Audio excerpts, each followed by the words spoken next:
raising capital. We'll touch on this in a minute. This is how this funnel of investors, you buy your way into a room, how you connect, and then how you close your rooms as well. This is how we've gone out and done pretty well with raising capital. We've now helped hundreds of funds launch through Fund Launch, and we've helped people across the board do this. So now, why I have authority to talk on this subject, I just mentioned a second ago, but we'll touch on this for a second, and then we're going to dive right into the content. So I want to make sure, though, of what we're doing today, that you know that I have at least some salt to speak on this subject. So a couple of things. Number one, this is actually pretty cool. We just hit the Inc. 5000. Now, I say we. This is all of us. Fund Launch just last week got listed on the Inc. 5000 as America's fastest growing companies at number 2652, which is pretty awesome. So, and that's not just us, that's our community, the Wall Street Rebel community. Congrats to y'all. This is amazing. It's a big journey to be one of the fastest growing companies in America is so cool. So congrats to all of us. I mean, this was so cool. We just hit this last week. And anyways, there's me and Mason, my co-founder, on there, which is pretty cool. Furthermore, I'm not going to bore you with my whole backstory, but just as a snapshot, this is what I have done. So in college, I started 2 funds out of Blackbridge Holdings. You can see over here, we did over 219 deals. Over 3 years, we actually sold that fund to a competitor. Actually had a good exit on that. After that, we then have done a few other businesses that I currently run now. So I just mentioned Fund Launch. We have now started to help people learn about funds. My dad co-founded a deca-billion-dollar family of real estate funds. I can talk about more of that story in a minute.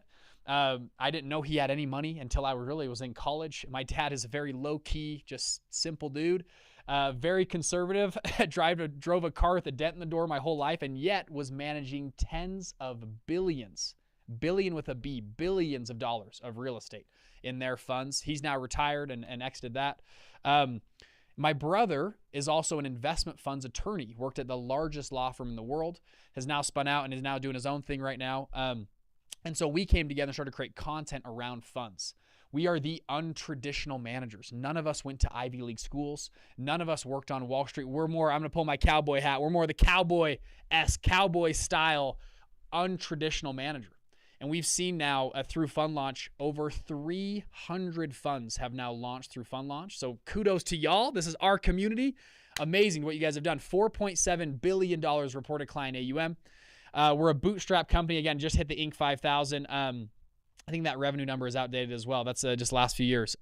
Anyways, amazing what's happened. And then I currently run 2 funds actively right now. I'll take my cowboy hat off now as I go to fund manager mode. I should have like a button up or a jacket, but I run 2 funds currently. So I run Ugly Unicorn.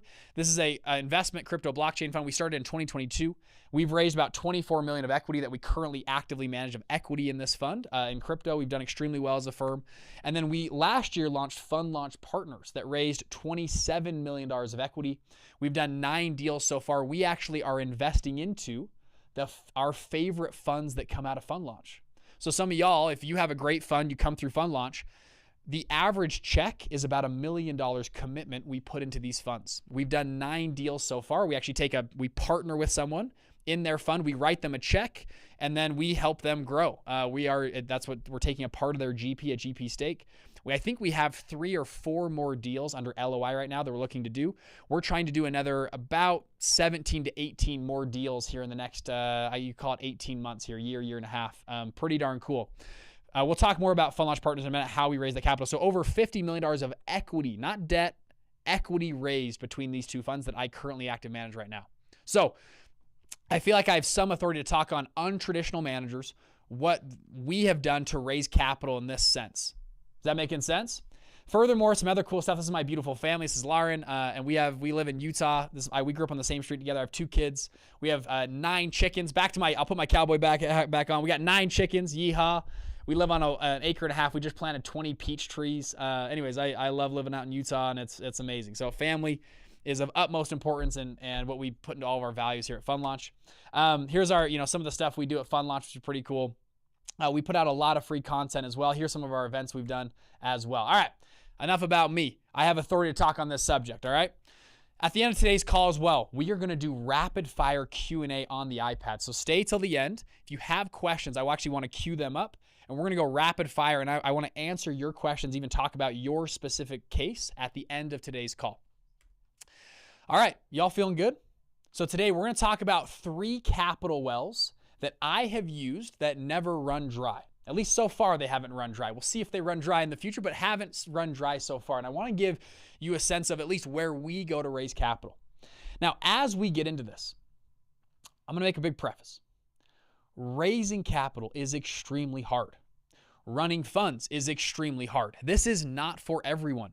This is not a get-rich-quick scheme. This is extremely hard work. This is one of the hardest businesses to run, like on earth, is running a fund. But per Forbes, it is actually the most of industries.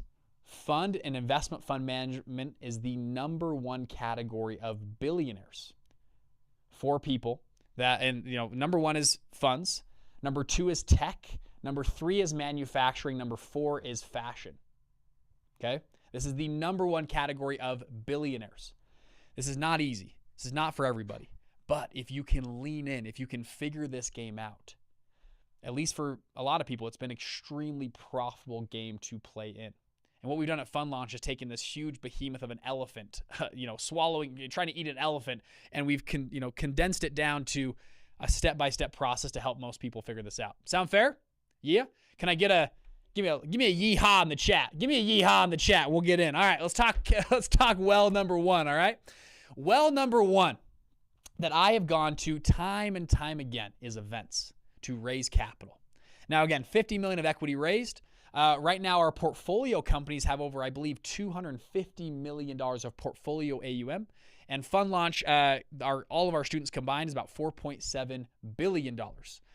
And when we survey and talk to these groups time and time again, events is an amazing way to raise capital. So, and you're like, okay, Bridger, I get it. Events are fine, but let's go the next step deeper on events. There's two different types of events.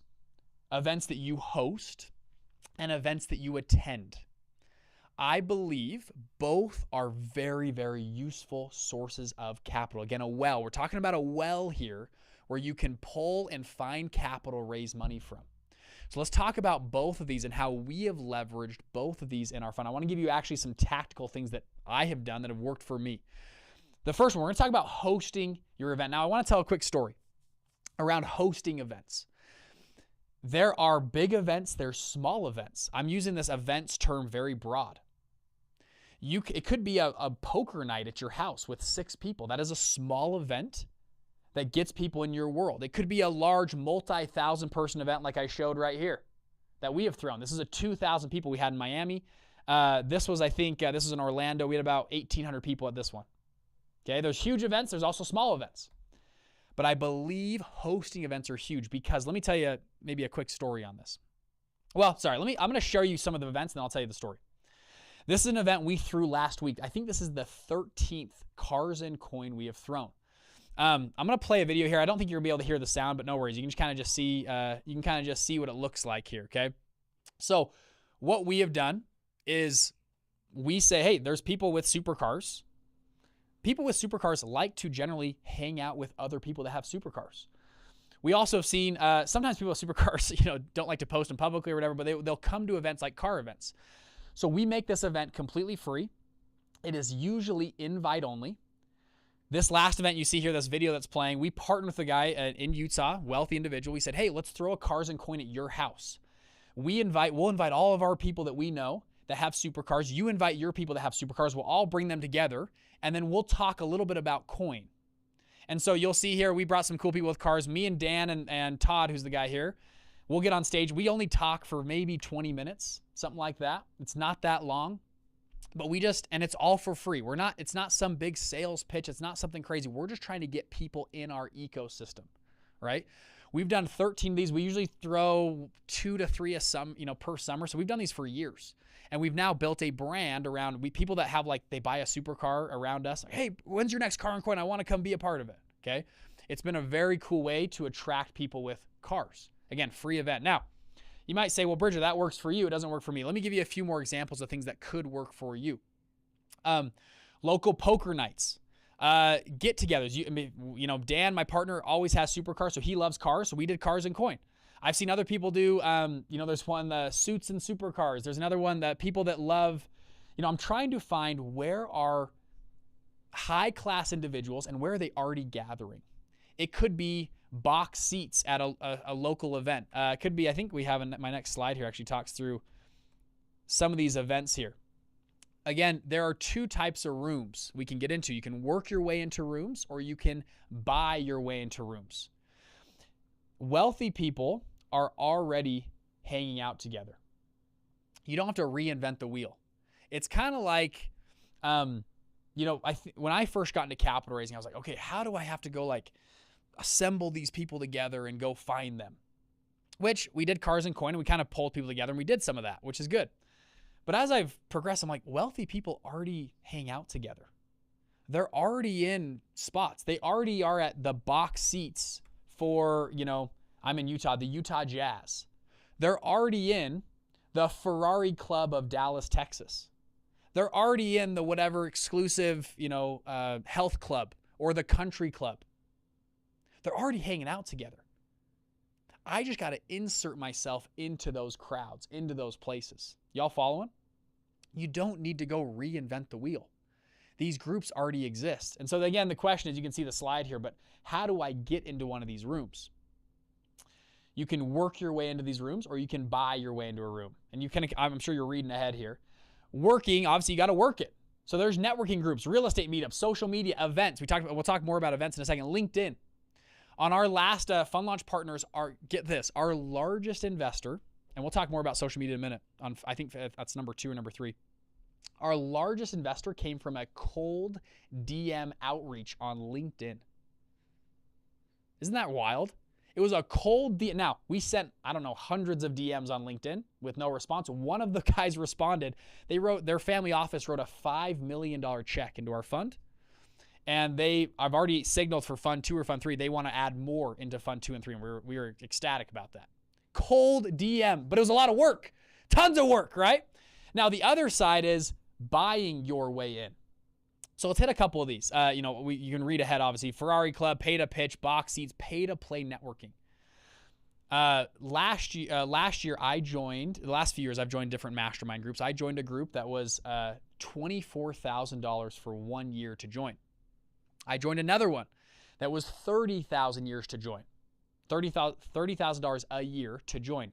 That group, we got 3 events. That was it. For $30,000, you came to 3 events a year. And you had to pay for your flight to get there and go. And you might be sitting there like, man, that's a waste of money, Bridger. You wasted a ton of money. Maybe I did, but when I go to those events, there's about 100 people there. Everyone else also paid $30,000 to be there. Pretty good group, right? We'd go to these cool spots and hang out. 100 people.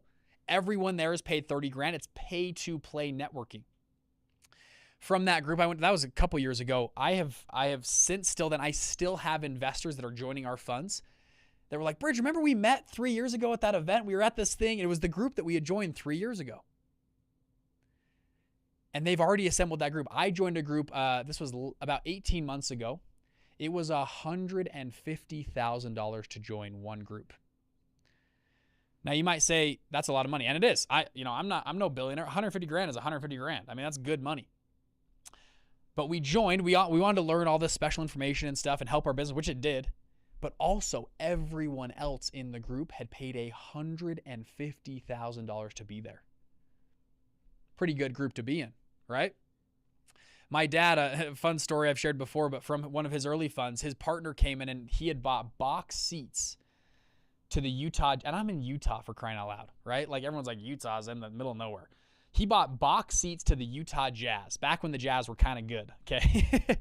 And these were, I think they were 30 or 40 grand a year, something like that. And my dad, who's very conservative, was like, what the heck? Like, we can't spend this money, blah, blah, like, we have no, blah, blah. And he was like, and his partner was like, hold on, John, before you rip my head off, he goes, we are having such a hard time getting in front of high net worth individuals. We call them up and they all have a gatekeeper. They have an assistant, and hey, is Mrs. Johnson available? Sorry, Mrs. Johnson's busy. She's in meetings, blah, blah, and we can't, hey, can we get a meeting with her? No, she's busy, blah, blah, blah, blah, blah. It's very hard sometimes to get in front of high net worth individuals. And my dad's partner, this is years ago, he said, John, imagine we call in and we say, hey, this is the assistant. Hey, we're just calling in, we're local entrepreneurs in the area. We actually have 2 box seats tonight. The Lakers are in town. We got LeBron in town. We wanted to invite Mrs. Johnson and her husband to come out with us. We got parking, the garage parking underground. We got dinner beforehand at the arena. And then we have box seats for LeBron tonight, who's in town. That assistant is going to pass that message on to Mrs. Johnson. And what happened was, they actually did this. Their, obviously, intro rates went through the roof. And what happened was Mrs. Johnson and her husband would come out to the game. They'd meet them, and they now could spend 3 or 4 hours together watching the Utah Jazz play the Lakers in box seats with a dinner and a chef that was out there cooking and slicing up sushi for them. And they got to talk and get to know them. And then by the end of the dinner, they could, talk about what they're doing, their fun, their projects, what's going on, and create a relationship with this person. It was a way to get past the gatekeeper. Y'all following? Again, this is buying your way into a room. Wealthy people are already assembled. How do we get in front or get into those rooms? Y'all, is this making sense? Give me like a yes in the chat if that's making a little bit of sense, all right? Now, so this is other people's events. I'm going to go back here for a second. I want to talk about throwing your own events. Well, let me talk about other events while we're on it. There are other events that are phenomenal that already have gathered people together. Here's a few examples. So we mentioned Fun Launch Live. We've thrown a couple of those that gather good people together. The McGuire Woods Emerging Manager Conference. Lincoln, my partner, attended this just earlier this spring. Phenomenal spot. They gather in, I don't know, dozens, if not hundreds of family offices. They set up pitches for you. Go there. Me and Lincoln joined the Greenwich Economic Forum, about 200 people. That was about, I can't remember, it was like 15 grand. We had to apply to get in. We joined. We flew out to Greenwich, Connecticut, met with Ray Dalio was there. All these billionaires were there. It was really cool. Again, we're getting in the right rooms. Milken Institute, iConnections. There's a bunch of these groups out there that you can actually, they've already assembled the people for you. And you can go insert yourself into those groups. Y'all following? Okay. Back on, hopefully this is making sense. One last thing I want to mention is I have seen tons of success by hosting my own events. Now, this might not be you. I just talked about attending events, hosting events. So we mentioned Cars and Coin. And I want to tell you, think back to when you were 13, 14 years old. You remember going to that first, I don't know, boy-girl party when it was like kids from the middle school or whatever, like maybe you're 12 or whatever the age was. But like all the cute girls and guys, they're all getting together at like the first boy-girl party. Y'all following? Maybe that was just for me. But yeah, anybody else had that? I remember going. And it was like, okay, where's it's a Saturday night. It's at this person's house, 7 o'clock. We're all hanging out. And a ton of people are coming to this boy-girl party. And what did everyone say? Oh, it's going to be at Jessica's house. Jessica's hosting this. Everyone, yeah, we're going to Jessica's house. She's got an awesome house. She's going to have a party. The party's at Jessica's house. And you may not even know who Jessica is, but you show up. And everybody, the connection there is the host of the party. And all week long, everyone's talking about going to Jessica's house on Saturday night for the party, at her house. When you host an event and people are coming to your event, what happens is people talk about the host. There's a ton of value around hosting events. When people come to our events and they're telling their friend, oh, I'm going to this guy Bridger. He's this guy on YouTube. He talks about funds. We're going to Bridger's event, Fun Launch Live. Or we're coming to Cars and Coin. It's this guy Bridger and Dan. They have this fun. They're throwing it at this guy's house, at Todd's house. So we're going to go. And that's people, even though they don't know you, then they show up to the event. And a lot of people want to meet the host. And so it puts you in a position where you're meeting everybody at the event because you're the host. Oh, hey, welcome. How'd you hear about us? Oh, yeah, it's great to meet you. Oh. And you're in a position where everyone wants to connect. You're the super connector in the room. Y'all following?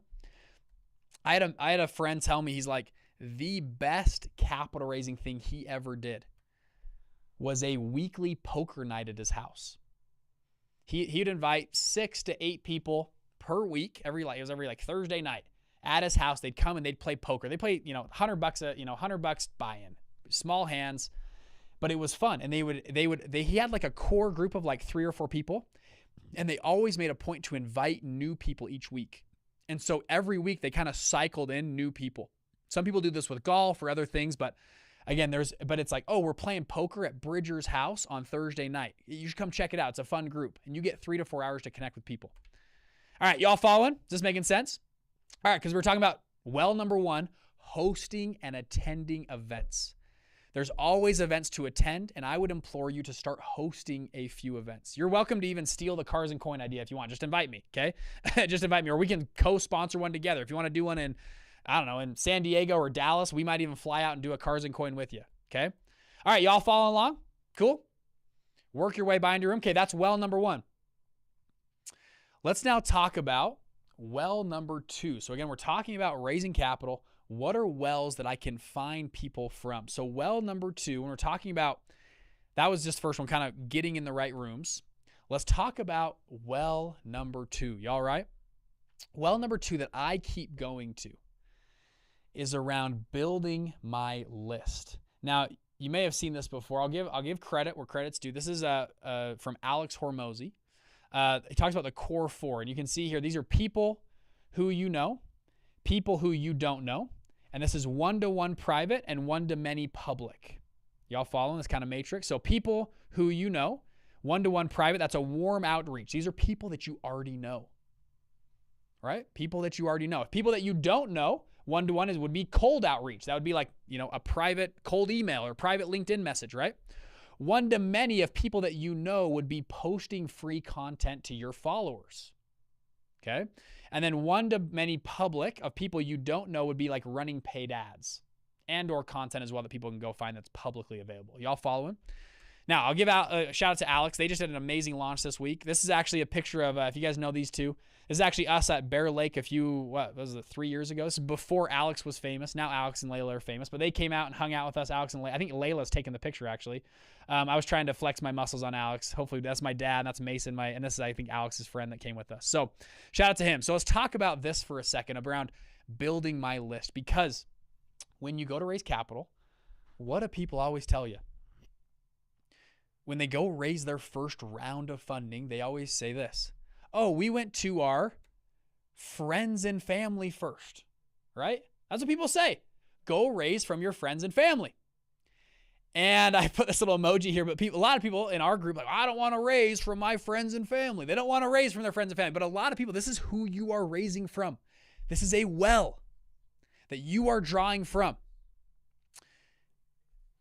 Now, I feel that. I actually personally don't love raising from my family. And if you don't love raising from your family, then don't.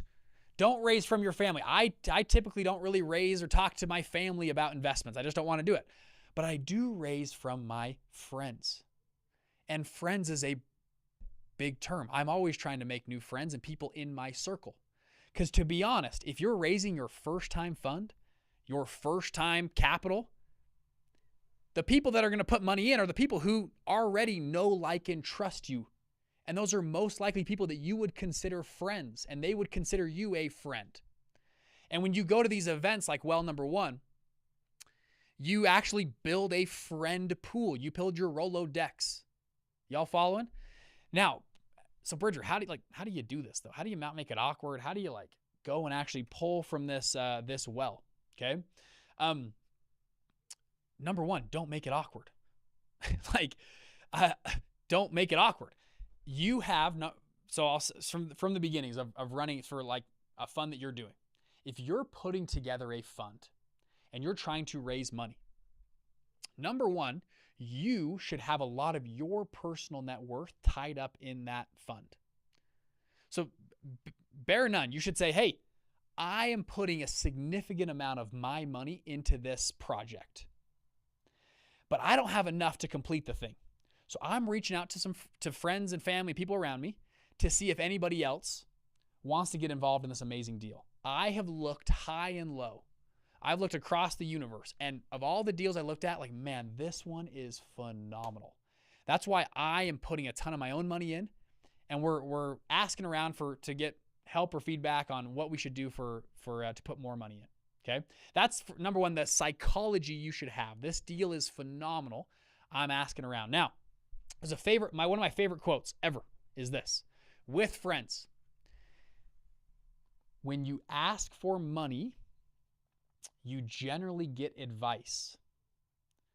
When you ask for advice, you generally get money. When I go to my friends, I will ask for advice. I'll say, hey, I'm putting together this real estate property on 123 Main Street. I think it's phenomenal. I'm thinking of putting a lot of my net worth into this thing. Hey, you've been a friend of mine, for years. Would it be okay if I run this by you and get some of your advice on how I should, you've done tons of deals like this. I would love to get your advice on thinking about this deal. Do you have 15 minutes for a quick Zoom call? I could run you through it and see what's going on. If they're somewhat of a friend of yours, most people will agree to a 15 or you can even say, be exact, a 12-minute Zoom call that I could get your advice on a deal. Again, ask for advice, you generally get money. If you ask for money, you generally get advice. So I would reach out to people on your phone connections, whoever you have, mentors in your space, and ask them for advice. You'll be surprised when you hop on those calls, one of two things will happen. You'll run them through the deal. The first thing that might happen, they're going to poke a ton of good holes in the deal. They're going to say, man, Bridger, this sucks. You're missing this and this and this. You got to, and you'll say, thank you so much for pointing out some pitfalls in this. I appreciate it. And you say, hey, let me go see if I can fix those. Is it okay if I meet back in 3 or 4 weeks from now and I'll see if I've fixed some of these holes? Yeah, sure. Let's meet back in 3 or 4 weeks. Okay, that's scenario number one. Scenario number two is they go, dang, this is actually pretty good. Are you actually raising money for this thing? And you'll go, yeah, I'm actually raising money for this thing. And they might go, huh? Or the doc, hey, I'm putting together docs right now. Hey, whenever it's ready, give me a call. Actually, I might be very interested in putting money in this thing. An amazing, phenomenal way to not be awkward, to not pressure anybody. If you go back to my slides, if you're worried about pitching family and friends, then don't pitch them. Ask for advice. Ask for advice on your family and friends. Okay. Y'all following? Making sense? Don't make it weird. And also give people an out. I never try to hard close anybody. I am about building relationships with people. And yesterday, I pitched my fund to 3 separate individuals on calls. I'm actively raising capital, always. I was on 3 calls yesterday. At the end of the call, I go, hey, what are y'all thinking? Which bucket do y'all think you come to? Do we have a closing at the end of the month? Temperature check. We're on a scale of 1 to 10. Where are you guys falling in? And I always give them an out. Hey, if it's not the right time, I don't want to put you in a bad situation. It's okay to tell me no. It's not a big deal. I care about our relationship more than a deal. But man, I think this thing is phenomenal. Me and Dan have around $1 million each in this deal. We think it's amazing. What are you thinking? And they'll let us know. And I'm okay if someone says no to me. I'm gonna kiss a lot of frogs. I'm okay with that. I don't want to burn any bridges. Because guess what? Maybe it's not the right time. A year from now, 2 years, it might be the right time. So I want to make it make sense for them. I want to have a deal that makes sense for both of us. Y'all following? Don't make it awkward. Ask for advice, not money. The second thing I'll say on well number 2, again, family and friends. You might say, well, Bridger, I don't have any family and friends that have any money, which might be totally true. Or I've already gone to everyone I know that has money. This is what happened with Fund Launch Partners. Okay, Fund Launch Partners, we were raising money last year, and we had kind of tapped everybody we knew that had money. So guess what we did? We brought on advisors who have a bigger list, quote, list, than you. And actually, I'll share my screen here. So if I go over, you guys can see this. This is Fund Launch Partners website here. So we had raised, I don't know how much money we had raised, but not enough. Okay, we were trying to raise this $27 million. So me, Lincoln, Adam, and Mason were going out hitting and we had already hit, our people, and it just wasn't the right time for a lot of people. So then we went and tried to find some advisors, and we started to talk and we asked for advice. We found these 2 guys right here. Let me see. Todd was first. I'll point out Todd. This guy had done some pretty cool stuff in his career. You can see 3 bullet points here, but I mean, some phenomenal stuff. He loved what we were doing. We asked for advice. He's like, man, are you guys actually doing this? And I'm saying, yeah. He goes, man, I probably want to put some money in. And we say, great. And we said, well, Todd, you're well connected. What if we gave you some economics, gave you a few percentage points, and maybe you helped us reach out to some more people to help close this raise? And he thought, that's interesting. We talked for a month or 2. He then brought us his friend, which was this guy, Troy Templeton. Troy, you can read here, has ran a number of different funds, done over 6 billion AUM on his last fund, had just retired from his last fund. I mean, this guy was phenomenal. And he came in and we asked for advice. He said, man, I really like what you're doing. Can I give you some money? We said, sure. And we said, Troy, we're trying to close this thing up. Do you have anybody, if we made it interesting for you, do you have anybody in your space? He said, yeah, let me think. So we gave him a piece of our firm. Troy and Todd together, I think raised about, I think we got the numbers yesterday, anywhere from 60 to 65% of all the money we raised. Because they went out to their Rolodex, and we had guys from Troy. We had multiple people. We hopped on a call. They're like, hey, Troy told me this thing is awesome. I trust everything Troy touches turns to gold. So I'm thinking about putting maybe 1.5 million in. We said, awesome. We'll take it. The next guy, he's like, hey, give me the 15-minute pitch. Cool. You know what? I don't even need to see the docs. I trust Troy so much. Yeah, I got 2 million coming your way. Like, I'm not even kidding. We had multiple calls like this. When we had spent a year, maybe not a year, 8 months with us 4 over here banging our heads against the wall trying to raise money, we got these 2 guys. We gave them a good chunk of our GP and management co so that we could then go and use their Rolodex. Y'all following? So when I go back to this well, it is most time you're raising from family and friends. So figure out a way to get more friends. And that might be bringing on advisors that have a bigger list than you, that can have a bigger friend list than you do. Again, because most first-time funds, emerging managers, you're raising from people that already know, like, and trust you. Yes, you can go out and find cold people, 100%, and we've done that. But the vast majority of the dollars that are probably going to come your way are people that you're already building relationships with. The last thing I'll say here, using our well analogy, I'm going to put my cowboy hat on here. Howdy, y'all. I'm going to throw some y'alls in, all right? I got 9 chickens. I'm a wannabe farmer, okay? I'm not a farmer. I'm a wannabe cowboy, all right? Dig your well long before you need water. If you're watching this today and you're like, well, I'm not raising money right now. Great. Start building the well. Start building people around you, a team, a Rolodex of people that are mentors, coaches, people in your space that are helping you with whatever part of your life. I have been doing this for years. I just did it yesterday. I tell you only things that I am doing actively. Literally yesterday, we are building right now Fund Launch AI. You can see my t-shirt. We actually have a working prototype. It's amazing. It's probably going to be public in a couple weeks. I'll talk about this in just a few minutes. We're going to make this live to Black Card members very soon. It's a full AI builder that builds your fund, your pitch deck, finds capital for you. It's actually really darn cool. But me and Mason were sitting there yesterday like, man, who do we think we are? That we're just going to figure all this out on our own. Let me text a number of guys local to us. We have Silicon Slopes in Utah that have already exited tech companies. And I thought through my list, I'm like, and these are people I have built relationships with for, 5, 6, 7 years. 2 guys exited one guy sold his company for over $1 billion to Adobe back in the early 2000s.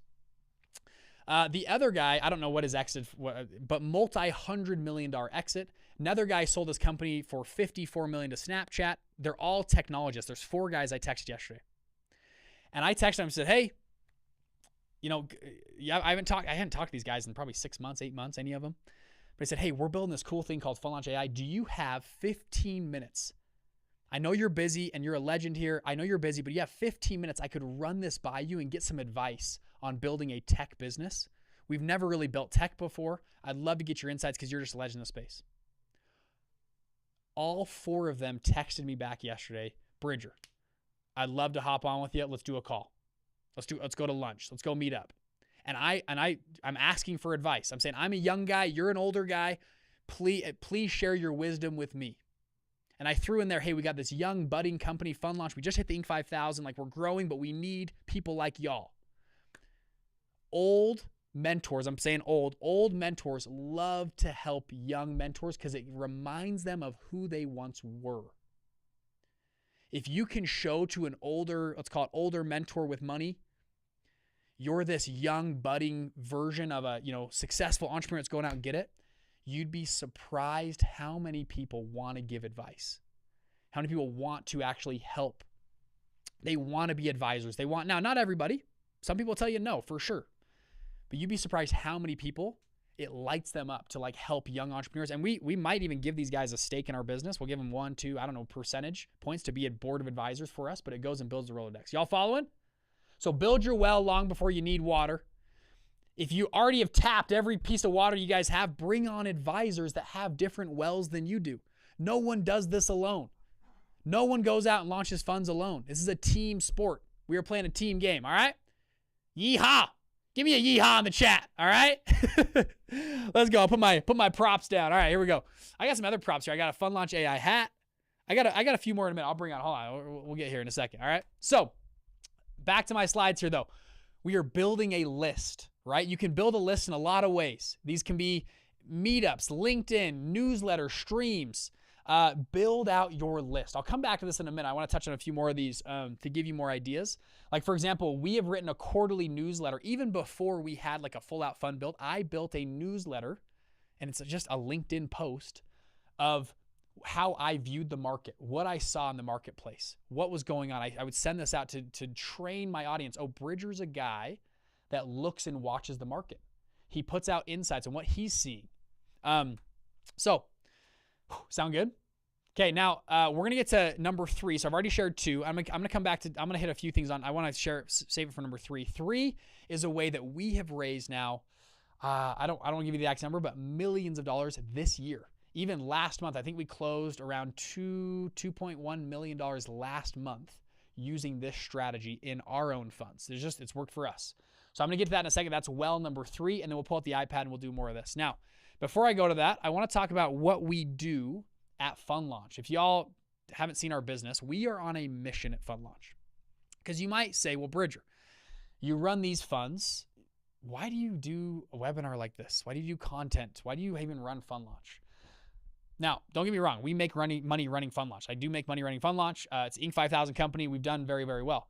However, I feel extremely blessed because I had a dad who ran a deca-billion-dollar family of funds, a brother who's an investment funds attorney.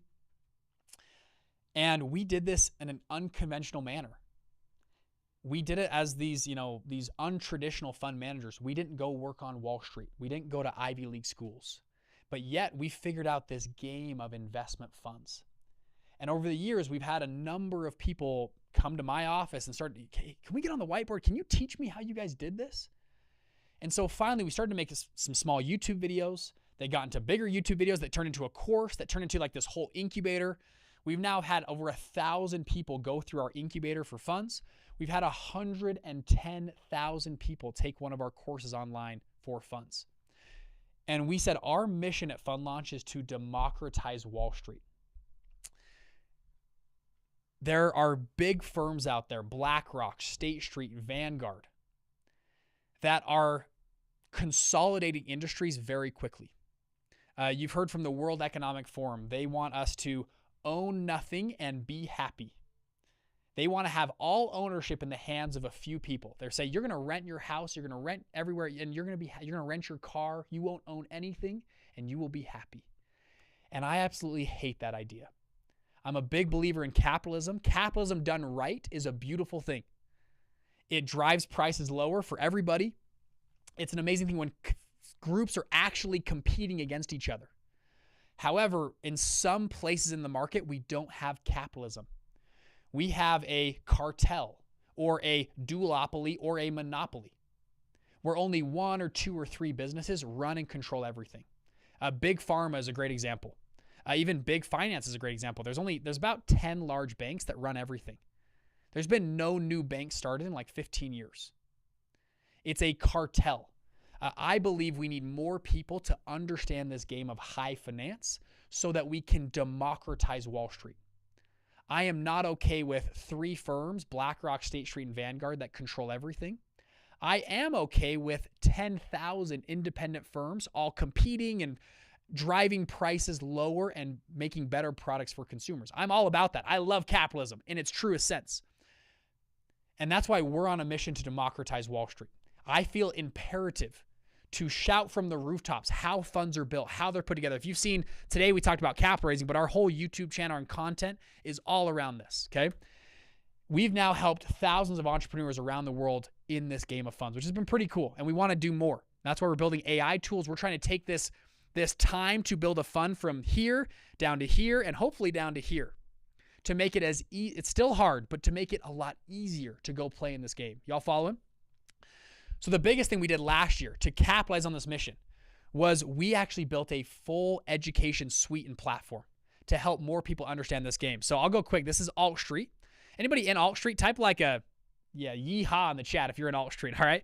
Alt Street is an amazing platform. We actually went out and found some of the top fund managers around the country. We flew film crews out and actually filmed with them. This is Bob Elliott, for example. He was at Bridgewater with Ray Dalio, and he actually shares a full course on how they ran at Bridgewater, and now he spun out and runs his own fund as well. Let me go back. I'll go here. This is actually the Alt Street platform. Here it is. Mark Malik. This guy runs a $1.5 billion quant fund. He actually sat down with us. It's very high quality, shares how they run their quant fund, what they're doing. Pretty cool, right? You can go back here. You can see there's Bob Elliott, $100 billion fund at Bridgewater. Mark Malik, Vincent Yu, delivered 20% returns at Gondor Capital. Brian Estes runs a $160 million crypto fund. My dad, John Pennington, we filmed with him. So you can go see all these different types of group, Vina Jetty, down the line. Now, we thought it'd be really cool to charge for this. We could make a ton of money selling this. But then we thought our true mission at Fund Launch is to democratize Wall Street. And if it costs money, it's not democratizing Wall Street. So we made pretty much all of our education for free last year on Alt Street. You can clap that up. That's pretty awesome. This is completely free. I believe more people need to understand what funds are. Alt Street, our YouTube channel, our content is pretty much for free. Now, we do have our Fund Academy. We do have some courses that are paid for, but we are now transitioning to more stuff is just completely free to help more of y'all figure out this game. Currently, Alt Street, I think, has over 25,000 users on the platform. Like literally right now, you can just go to altstreet.com, you create an account, put your email in, and you are in for free. Our only ask is that if it's useful to you, if you like it, please go tell a few people about this platform so that we can spread this mission to more people. Yeah? Isn't that kind of cool? Boom. There's free gift number one. Are you happy you showed up today? All right. Now, the second thing that we do at Fund Launch is the education we have pretty much pushed to free. We want to teach things for free. What we do is if you want help implementing a fund, implementation, we have that is paid. Okay, so over here, implementation is paid. We help people. That's how Fund Launch makes money. If you want help with our legal team, with our advisors to actually implement and build a fund with you, that's what we do with Fund Launch. Sound good? So education is all for free. Once you're ready to actually launch, we believe we can do it faster, more cost effective, and have a better result by going through Fund Launch. Now, let me give you a sense of what we do at Fund Launch and actually how we implement some of this stuff. Would that be all right with you? So at Fund Launch, we have a couple different programs, but our main one is called Black Card. Black Card is our implementation platform at Fund Launch. And again, it is not free. This is paid. Okay, this is paid. And there's different tiers of Black Card depending on what you need. But I'll give you an overview of what we do in Black Card, all right? This is a screenshot of what the back-end dashboard looks like. So when you join Black Card, this is what you look at. You'll see consulting, incubator, communication, events that we do in here. All of your credits all in here with a CRM. And I'll double click on a couple of things here. We have our full calendar. We do daily office hours, where you can go meet and with coaches and work with our team to go and build your fund. This is the fund builder. We actually go through and build your fund with you in the platform to answer every little nitpicky question that you might have when building out a fund. So again, when you join Black Card, you get the full Fund Launch platform, 6-stage process to launch your fund, guided builder to craft each detail and strategy, and dynamic dashboard with progress tracking, full analytics, and actionable next steps. Sound pretty cool, yeah?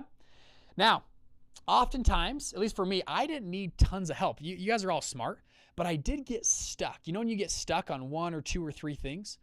What we found was we wanted to help you get unstuck. So what we said is we're going to do group consulting. We do one-on-one coaching and also group office hours. So every week we have multiple office hours, sometimes multiple per day, of legal Q&A, capital raising, investment thesis, general Q&A. Like I go live every Wednesday with our group where you can hop on, ask questions, kind of like in college, you could go do office hours.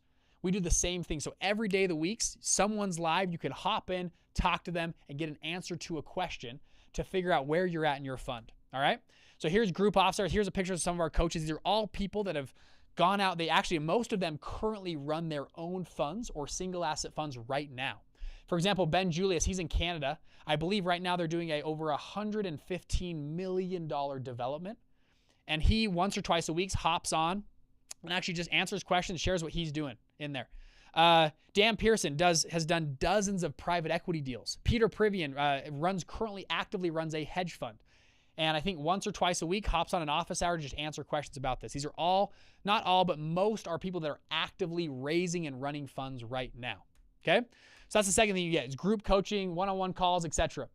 Now, one of the biggest value add features we had in the past is our community. I mentioned we've had over 100,000 people take a course with us. In some of these groups, we've whittled it down to our top people. So when you join Black Card, you get community where you can actually work side to side with other people they might be building similar funds to you. Okay? Furthermore, it's oftentimes hard to build Excel models, pro formas, but easy to plug your data into someone else's model. So when you join Black Card in the implementation, we actually paid a group $10,000 to build one of these Excel models. That's a pretty good Excel model. When you join Black Card, you get access to these Excel models. You can plug and play, you download them, and you can put your stuff into these Excel models. Wouldn't that be pretty cool to have? So we give this to you guys as more implementation tools to help you go launch. Now, you might also need help with marketing, funnels, websites. So when you join Black Card, you get access to Fund Launch 360. This is a full marketing platform and CRM. So inside of here, you get CRM, website builder, investor email, SMS sequences, calendar, booking system, marketing automations. I use this pretty much every day for Ugly Unicorn and Fund Launch Partners to track my pipeline, to get investors queued up, and to have a place to email out, text, and use my list. All right. So when you join Black Card, you get access to the Fund Launch 360. The back end, we have data rooms, KYC, AML, investor reporting, entity management, all inside of there. So again, you get the Fund Launch platform, you get the group coaching calls, professional Excel models, and Fund Launch 360 when you join Black Card. Now, how many of y'all would like help putting your legal docs together? We have now done this hundreds, not dozens, hundreds of times. And we have partner law firms that work with us inside of Black Card that we queue you up because you want to make sure when you launch that what you're doing is compliant. It's buttoned up. You don't want to go raise capital from family and friends and it's, your docs are all wonky or it's not compliant. We want to make sure things are buttoned up, they're compliant, it's filed correctly. This builds confidence with your investors and the people that you know best when they join your thing. They know it's buttoned up, it's done the right way because, and you want something that can scale as well. One of the biggest problems in the world is you don't know what you don't know. Have anybody ever felt that before? Like, especially with funds, it's like the unknowns of the unknown. Like, I don't even know the questions to ask to make sure it's done the right way. You know what I'm talking about?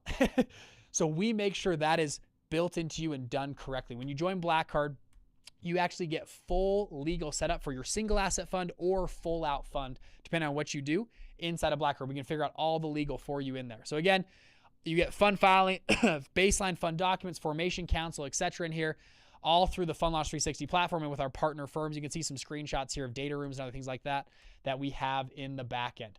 And we have a lawyer that reviews everything and signs off before you go out and launch. Pretty nice, right? To go and do this. So again, available add-ons. We can help with Blue Sky filing fees, AD fee filings, international funds. You might ask, does this work for me if I'm in the UK or Dubai? We can hop on a phone call and we can talk more about how that works. But again, for most people, we can actually help them through what we've done. So you get the Fund Launch platform, consulting, professional Excel models, Fund Launch 360, and full fund legal setup when you join Black Card. It's kind of like, I love this analogy. Some people, myself included, when I'm building a business, I'm going to use the analogy of building a house. We think we need, we're going to go build a house and or our business. And we're like, okay, I'm going to build this business / let's use the house analogy. So I'm going to go build this house. All right, so I need to go learn how to be a plumber. And I also need to go learn how to do electrical work. And I gotta learn concrete and like pour my foundation. And I should go learn how to do framing. And I should also learn how to do siding and finish work. And what happens is if you try to do this all by yourself, it can take an extremely long time to build a house. I mean, that would be unreasonable. You would not go do all that. But oftentimes we do that in our business. We're like, oh, I'm going to go build this business. So I need to go figure out how to build a sales team and do marketing and do the back-end compliance. And I'm building a fund, so I'm going to figure out the investment strategy. I'm going to fill out capital raising. And it's way too much, and most people never launch. The truth is most funds never launch. Most businesses never get built fully because the founder, and I'm saying this from experience, I started 6 businesses my first 2 years of college, and I tried to do this. I tried to go build the entire house myself. And what I learned over time, and I think what led us to now have an Inc. 5000 award and a lot of success in our businesses, on business 7, 8, and 9, we're all 8-figure businesses.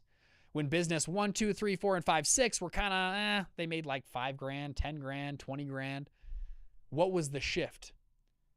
It was shifting from it's not the how, it's the who. I'm the founder. I'm going to figure out the blueprints. I'm going to work on the plans. I'm working on the vision, the strategy, and I'm going to find really good people who have done this before, who know what they're doing, to go pour the foundation and to frame the house and to do the finish work and do the plumbing and the electrical. And guess what? It's still my house.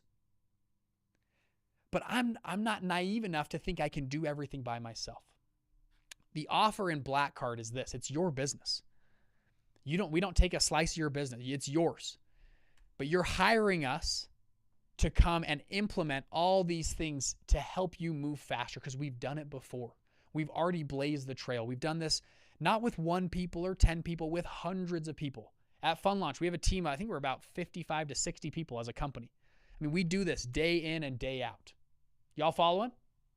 So the next question, okay, Bridget, this is cool and all. How much does it cost? Okay. Well, the answer is it depends. It depends on how much you need. Black Card, I'll just tell you straight up, it's range anywhere from, it can be as low as $6,000, $7,000 all the way up to about $50,000 to go and build a fund, which is, by the way, a phenomenal price. If you go Google right now, hey, ask ChatGPT as we're live, how much does it cost to build a private equity fund? We can even do it live here. You guys can see my screen. I'll just go to chat. How much does it cost to build a private equity fund? Let's just ask. We'll let it search here for a second. Most are $40,000 to $70,000. They can go as high as $300,000, $115,000 to $400,000 for legal fees. What we do is we negotiate bulk discounts with these law firms that they give us, and we pass those discounts on to y'all. Okay, we go find tax, audit, compliance teams, and we say, hey, we've got a big group. You usually charge $40,000 for this. You know what? We're going to give you, we have a lot of volume. Give us a group discount for our people at Fund Launch. And these guys are sharp. They know what they're doing. And that's how we can do this for not $100,000. It's, $10, $15, $20, $25,000, depending on what you need and what you need it. So we build a custom package with you. Is that making sense? If you do this on your own, you can. Here's your ranges. The lowest can be $40,000 up to maybe $400,000. There's a high price for ignorance in this game, the unknowns of the unknown. I had a buddy, actually. He spent over $500,000 launching his first fund because he went and talked to lawyers. He said, lawyers, help me figure out, my fund. And they asked him, okay, are you doing an American or European waterfall? Are you running a Reg D 506B or 506C? Do you want to do a 3C1, a 3C5, or a 3C7 fund? And he was like, I don't know. And the lawyer said, oh, no worries. Let me teach you. And the lawyer's billing him, $1,000 an hour, and teaches him what is a American and European waterfall? What's an open-ended or closed-ended fund? What's a 506B, 506C fund? You don't want your lawyer to also be your teacher because it's a very expensive teacher to have. Furthermore, Cost isn't just money, it's time. Money you can earn back. Time, you can't really get back your time. When you join Black Card, you're not only getting I believe, a huge cost reduction, you're getting a time reduction because we have done this before.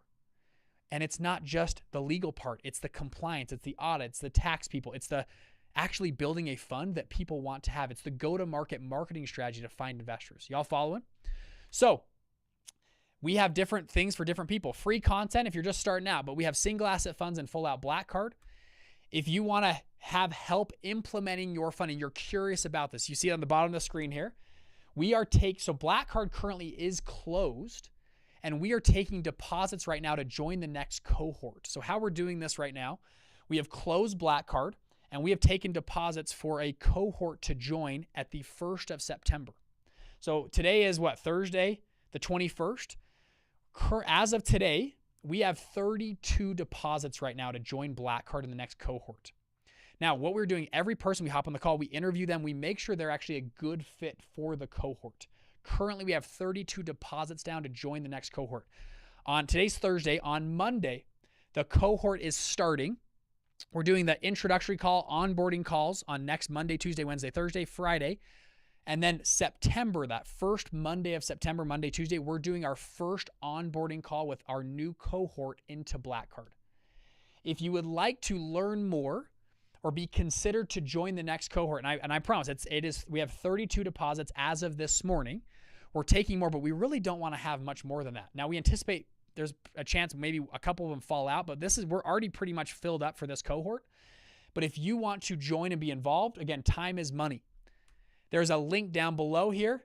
You guys can join and go book a call with one of our senior funding advisors. What they're going to do is they're going to hop on. They can walk you through in your situation. You might ask, does it work for me? Does it work for crypto funds or debt funds or private equity funds or real estate funds? Or does it work if I'm in Canada or if I'm in Mexico or if I'm in Louisiana? Does it work for me? Hop on a call down below. We can look through your situation, see if it's a good fit. We can answer all your questions and see if you'd be a good fit for this cohort. But again, time is of the essence. We have 32 deposits. We're opening this cohort right now. So if you want to book a call and talk more there about implementation, there's a link down below at funlaunch.com/call. You can open that up right now. I'll give you a second. You're not going to miss anything. I'll give you a second. This is your permission to go open up Chrome Safari. Actually, if I come over here, you'll even see it here. It'll look like this, funlaunch.com/call. What we'll have you do is we'll have you put your email in. So I'll put in bridger@funlaunch.com. Click submit. This will come through. It'll open up a Calendly booking link. And ta-da, you can book a 30-minute meeting with a Fund Launch consult. You'll see calls are available today, tomorrow, and Saturday. We are starting onboarding on the 25th for this cohort.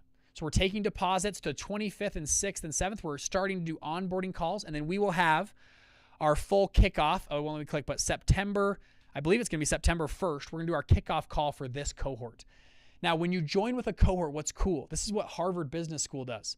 You join in a cohort, and you join together with other people as well. So you're going to work with our coaches, our advisors, but you also have, right now, 32 other people that are also joining with you, that are your peers side to side. So if you get stuck, you might ask the teacher, but it's not making sense from the teacher.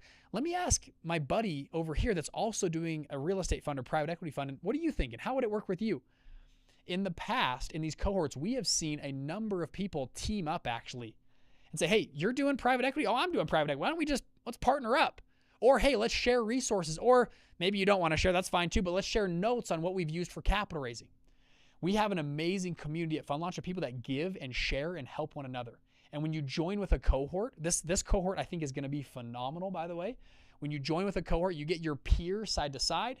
You get coaches that are kind of above you that are going to pull you up, and you get 1,200 other people that are also in Black Card that have gone before you. I'll pull up my Slack channel. When people are in Black Card, you'll see this here. So in Black Card right now, we have over, look at that, 1,400 people that have gone before you in Black Card. So you can message and Slack and talk with them. You can go, we have a deals channel. If everyone drops what their current deals are that they're working on, you can go see what deals are, capital, all that kind of stuff inside of the Black Card platform. So again, if you're curious to learn more, there's no pressure. But if you would like to learn more and you're curious about helping implement your fund, right now go to funlaunch.com/call. You can book a call with our team and we can go from there. All right. We'll leave that link live at the bottom of the screen as we move on. Sound good? All right. Let's keep going on here. Oh, as a bonus, actually, I didn't even share this. As a bonus for this cohort specifically, this cohort is going to be our first beta test users into, drum roll please. I'm going to put my hat on for this one. I got my hat here. We are rolling out in the next few weeks FunLaunch AI. So we have a working prototype currently. I've been testing and playing with it for the last few days. It is phenomenal. This is so I typed in, hey, I want to build a Las Vegas value add fund. It actually went and built me a scroll deck. We have 147 data points that we have found that go into building a fund. The AI actually goes and builds those data points for you in a full blueprint. You can see the screenshots here. It actually breaks down your fund structure, capital raising plans. We have a new tool as well. We went and found, we'll see if we can roll this out on V1. It might be a V2 feature, but we went and found 15 family offices in Las Vegas that are interested in value add, and actually pulled name, phone number, and email for those family offices and populated them for us, because we are building in this, this is hypothetical, but a value add multifamily Las Vegas fund. Isn't that phenomenal?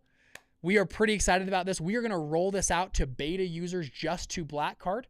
The cohort that is joining will be on that list as the first group of beta test users that can start using FunLaunch AI. Isn't that kind of cool? That's a bonus when you join on this cohort. Okay, you can see my FunLaunch AI shirt, my FunLaunch AI hat. As we roll out V1, I believe this will give especially untraditional managers a huge advantage when building their fund.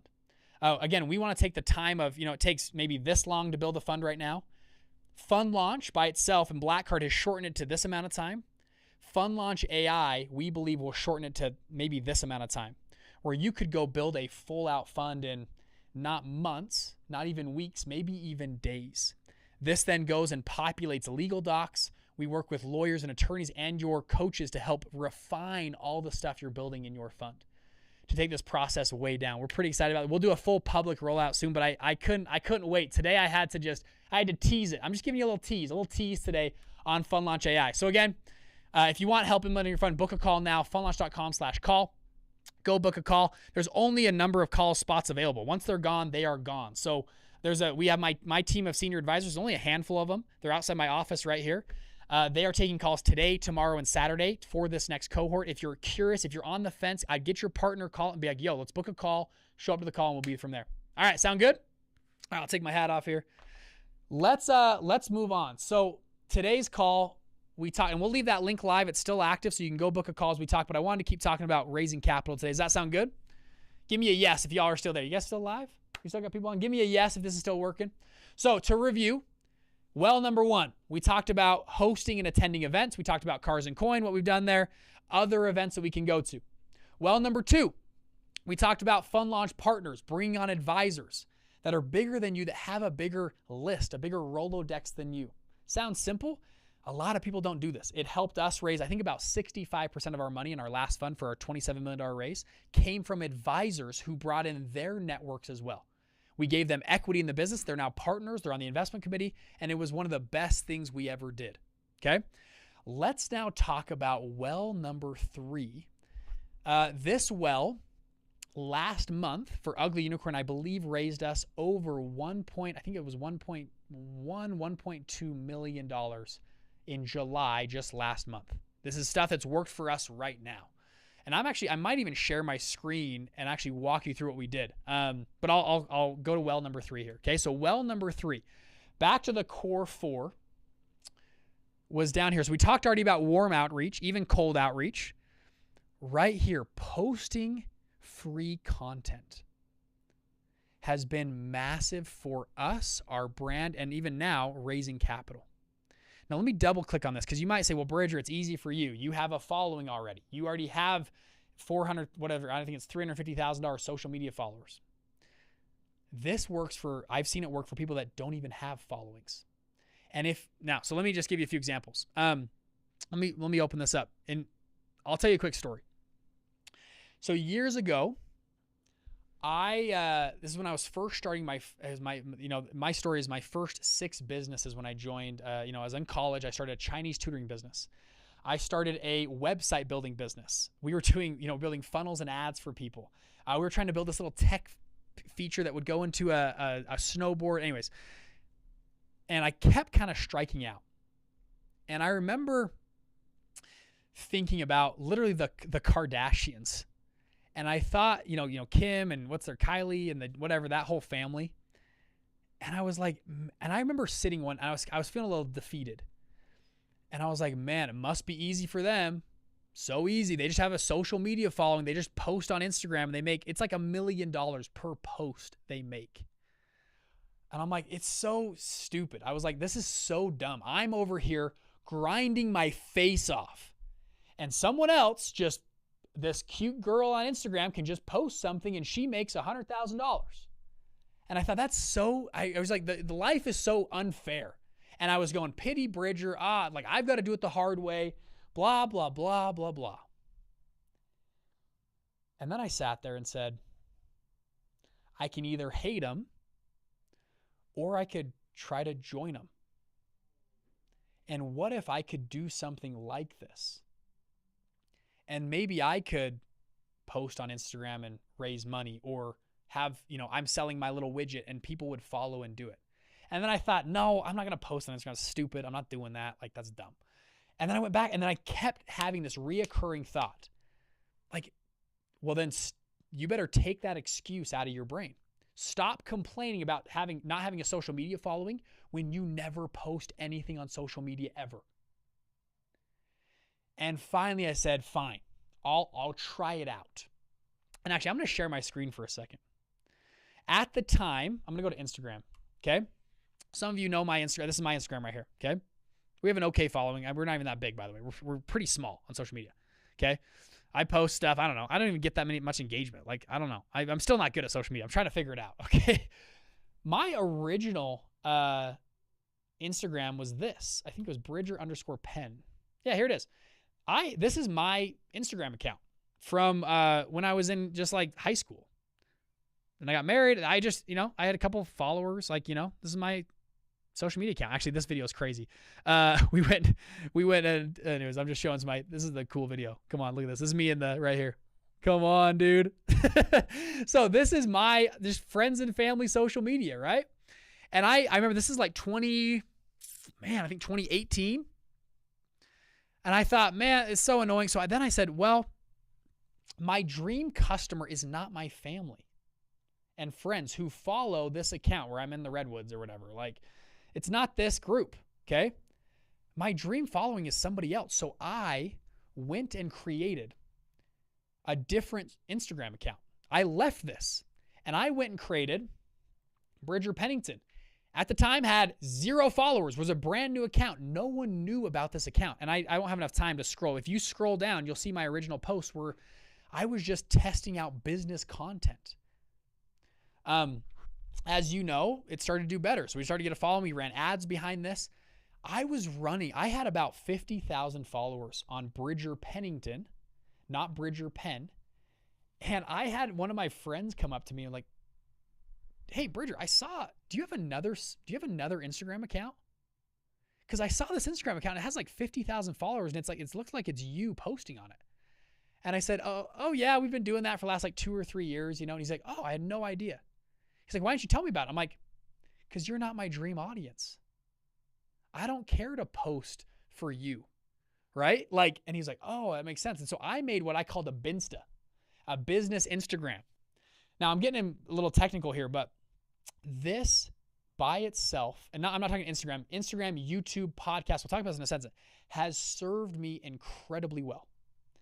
And I don't like being on social media. I don't like posting. But it has served my businesses and brands extremely well. And instead of being sour and be like, oh, the Kylie Jenner is so lucky. She's a billionaire because of her social media. Why don't I start leaning into it and try to figure out this game? Now, I know what you're thinking. You're like, Bridger, I'm not that guy. And that's okay if you're not that guy. You don't need to do social media like Bridger does social media.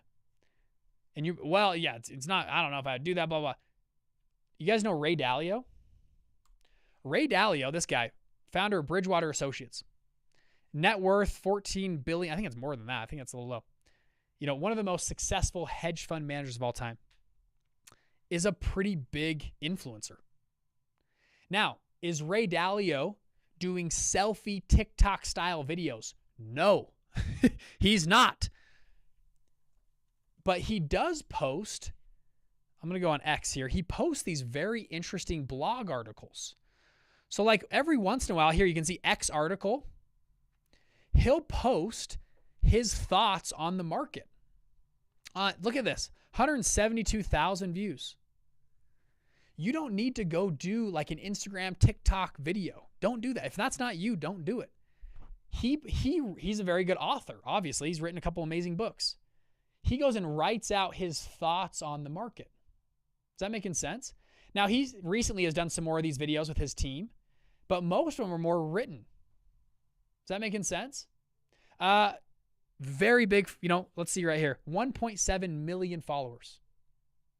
Kind of cool. Another one, you're like, okay, that's one guy. What about Bill Ackman? I think it's like this. Bill Ackman. Bill Ackman never posts his face, has 1.8 million followers, but tweets his thoughts on the market. And he's become very influential. I think he swayed the tariff war. He was one of the big reasons that Trump did a pause on the tariff war back in April. Multi-billion-dollar fund manager. Works for them. Okay? So you don't need to just do the traditional, style. I'll go to my account here. Let's see. I don't even know how to use Twitter. I'm not good at Twitter. So a few months ago, I did, we're live right here. This is Inception. We are Inception live. Here we go. Let's see. I think I might have unpinned it. Articles. I wrote an article like this. Almost 59,000 views. This was back right during the tariff war. I wrote this article on Scott Bessent's plan to break China's economy. Scott Bessent was on the team with George Soros that broke the Bank of England. Could he break China's economy? Interesting. This actually got picked up. I got published in a few articles and things online. Like I think TechCrunch posted it and other pretty darn cool. So you can be different, but I believe where we're at in social media and in life, it has benefited me so greatly. Furthermore, if you're just starting out, another amazing tip that has helped me a ton, start writing quarterly investment memos and summaries on the market. I'll share an example. uglyunicorn.com. You can see our investor reports. We've done this now for years. I'll show you our last report, Q2 2025. You can come and open this report up. I post this on LinkedIn and other spots as well. This is our take on the market. So every quarter, now I would recommend even before you launch your fund, like if you're like, hey, I want to do a fund in commercial real estate, I'm doing value add, start writing your take, and if it's not you, have someone on your team, market insights on how you think about the market. And just start posting them to LinkedIn and your files. Hey, this is our Q2 2025 take or Q3 2025 take on the commercial real estate market in Dallas, Texas. For the people that read this, which we've actually found it's not a lot of people, but the people who do read it are raving fans of us. We've had people hop on our calls and they're like, Bridger, dude, I went and read a bunch of your investor reports. I think the way you guys think about the market is so sharp. I want to learn more. So I mentioned back to well number 3. Last month, we raised over $2 million of equity for Ugly Unicorn. Many of them came from content that we had posted online. We didn't pitch anything. This was just content like investment reports. The other one, I'll give shout out to my business partner, Dan Young. I'll go here. Dan's Millionaire Code. So my partner, Dan, he posts these. You can go I would actually recommend go follow Dan Young and go see some of these videos. This is just him. He goes live about crypto. Is crypto going to zero? He is just giving his thoughts on the market. We're not giving investment advice. We're not pitching. We're not selling anything. Dan just shares, and he doesn't get that much engagement. Like, okay, 10 comments, 11 comments, 100, like these are not going viral. You would be so shocked about how many people. You can see the view count. This one actually did well, 27,000 views, but this one, 4,000. You can see right here, Dan just does these live streams, 5,000 views. The people that watch these, though, incredibly valuable. Last month, we had a number of people DM us, hey, I would love to, do you guys run a fund? Can I learn more? Now, our fund is a 506C, meaning we can publicly advertise and generally solicit our fund. Okay, so per compliance, we can actually do stuff like this. I would recommend you doing the same. We have had, you can't believe, and these are like Fortune 500, CFOs or people that just exited a huge company. Like, hey, man, I was watching Dan's videos online. We had a guy yesterday. He's like, we hop on the call with him. We're about to present our whole fund. He's like, oh, dude, he's like, I'm easy. You guys, I've already watched all of your videos, Dan. I love the way you think about the market. Just tell me some details about the fund. I'd love it. And the whole call we did one last week. It was like 15 minutes. Like I was like, yeah, sign me up for 250. I'm down for 250,000 because he had watched our content for months on the market. And we had been established as a market expert, market leader, especially Dan. He does a really good job of teaching and educating. And again, I'm not saying selling and pitching. I'm saying teaching and educating on his market where people say, wow, Dan is an expert, man. This guy's sharp. He knows crypto way better than I do. And they'll go find us, hey, yeah. They hit contact us or they go, we have a video here of us walking through the market, how we think about the market. Now, these are lay down closes. And these are people that this is a well of water that we have just seen slowly tap into. Now, I'll give you one other story. 2 years ago, we did like a big push and tried to sell. And like, I think I did a webinar. We did a webinar like, hey, come join Ugly Unicorn. This is why you should, invest in our fund. We got like almost zero sales from that. Like it literally flopped so hard. I can't even tell you how hard it flopped. And I'm like, dude, I have a following. We have a big list. We invited all these people to a webinar. We did this big pitch. Join Ugly Unicorn. It's amazing. Sign up, blah, blah, blah. We got like, I don't know, one person that joined. And we're like, man, I guess this doesn't work. I don't know. And so we went back to the drawing table, and really what happened was Dan started doing videos, and now we have raised, I would say, quote unquote, millions of, and last month over $2 million, and I don't know how many millions from social media, from people that watch and get educated on our asset class. They read our articles on how we think about the market, and they go, wow, these guys are sharp. They know what they're doing. You know what? If I'm ever going to do crypto, I'm going to call these guys up. Same thing's true with Fund Launch Partners, wherever that is right here. Fund Launch Partners. We post, we try to do more, but a lot of content on GP stakes, our market, educating people publicly, and just establishing that we are experts in our field. That's it. We are just trying to show that we're an expert in our field. We're not pitching. We're not selling. I just want to be perceived as an expert in this field. Y'all following? So back to my invite for y'all.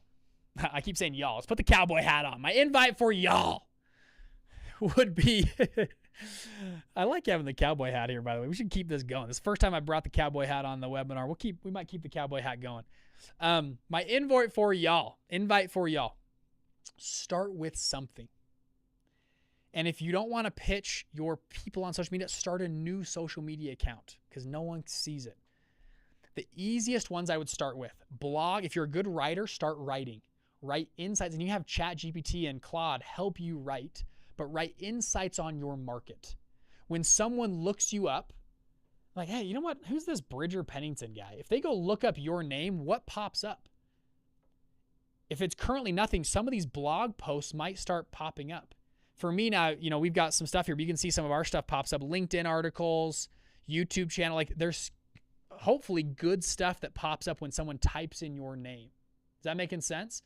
If it's not there now, start creating it so that things pop up when people Google and look you up. Is that making sense? Blog, if you're a good writer, that's the first easiest one. Second easiest one to do. Start a podcast or a interview show. I'm going bonus. This is bonus material here. You guys cool if I give you bonus? This changed my whole life for a well. back. I'm going to show you, because you might say, well, I'm going to suck at this, Bridger. Well, yeah. Guess what? Everyone sucks at it. No one flips on the camera the first time or the thing or writes the first blog or article and it's good. Everybody is bad. Everybody sucks at this game until they don't. That's what you do. You start and you suck. And then you suck less, and then you suck less, and then you suck a little bit less, more, and then you finally get kind of good, and then you're kind of okay, and you get better and better until you're kind of good at this thing. And you're like, oh, this is actually normal. And then you become better and better, and then you're great. That's how it is for everything in life. So you might as well just start where you are now. If you wait till you're good or perfect, you'll never start. It's a reason why most people never get going. I'm pulling up my YouTube channel, and we have left these on here. If you go to videos here and you see our oldest videos, these are my first videos that I published on YouTube 6 years ago. And they are very embarrassing. I don't like watching these videos. You can go watch. It's out of focus. Look at this camera. It's out of focus. We had this little light in the back. I don't know what we were doing. And these, it's funny. It's funny. You can go, the content here is really funny. You can go watch, but I like to leave these up so that you get a sense of, look at this. This is like my second iteration of the studio. We bought this little mic off Amazon, still blurry. I think it's focused on my computer here. It's not focused on my face. But I like leaving these up so that you can go look at Bridger once upon a time sucked. I think, if you look up Mr. Beast, I want to say he's done the same thing. If you go to his channel and go to videos and go to oldest, go look at Mr. Beast's first videos. You're like, oh, he's been doing this for 13 years, and they were playing Minecraft. And he just slowly got better and better and better until he became the best YouTuber in the world, is worth over $6 or $7 billion now. No one, it happens overnight.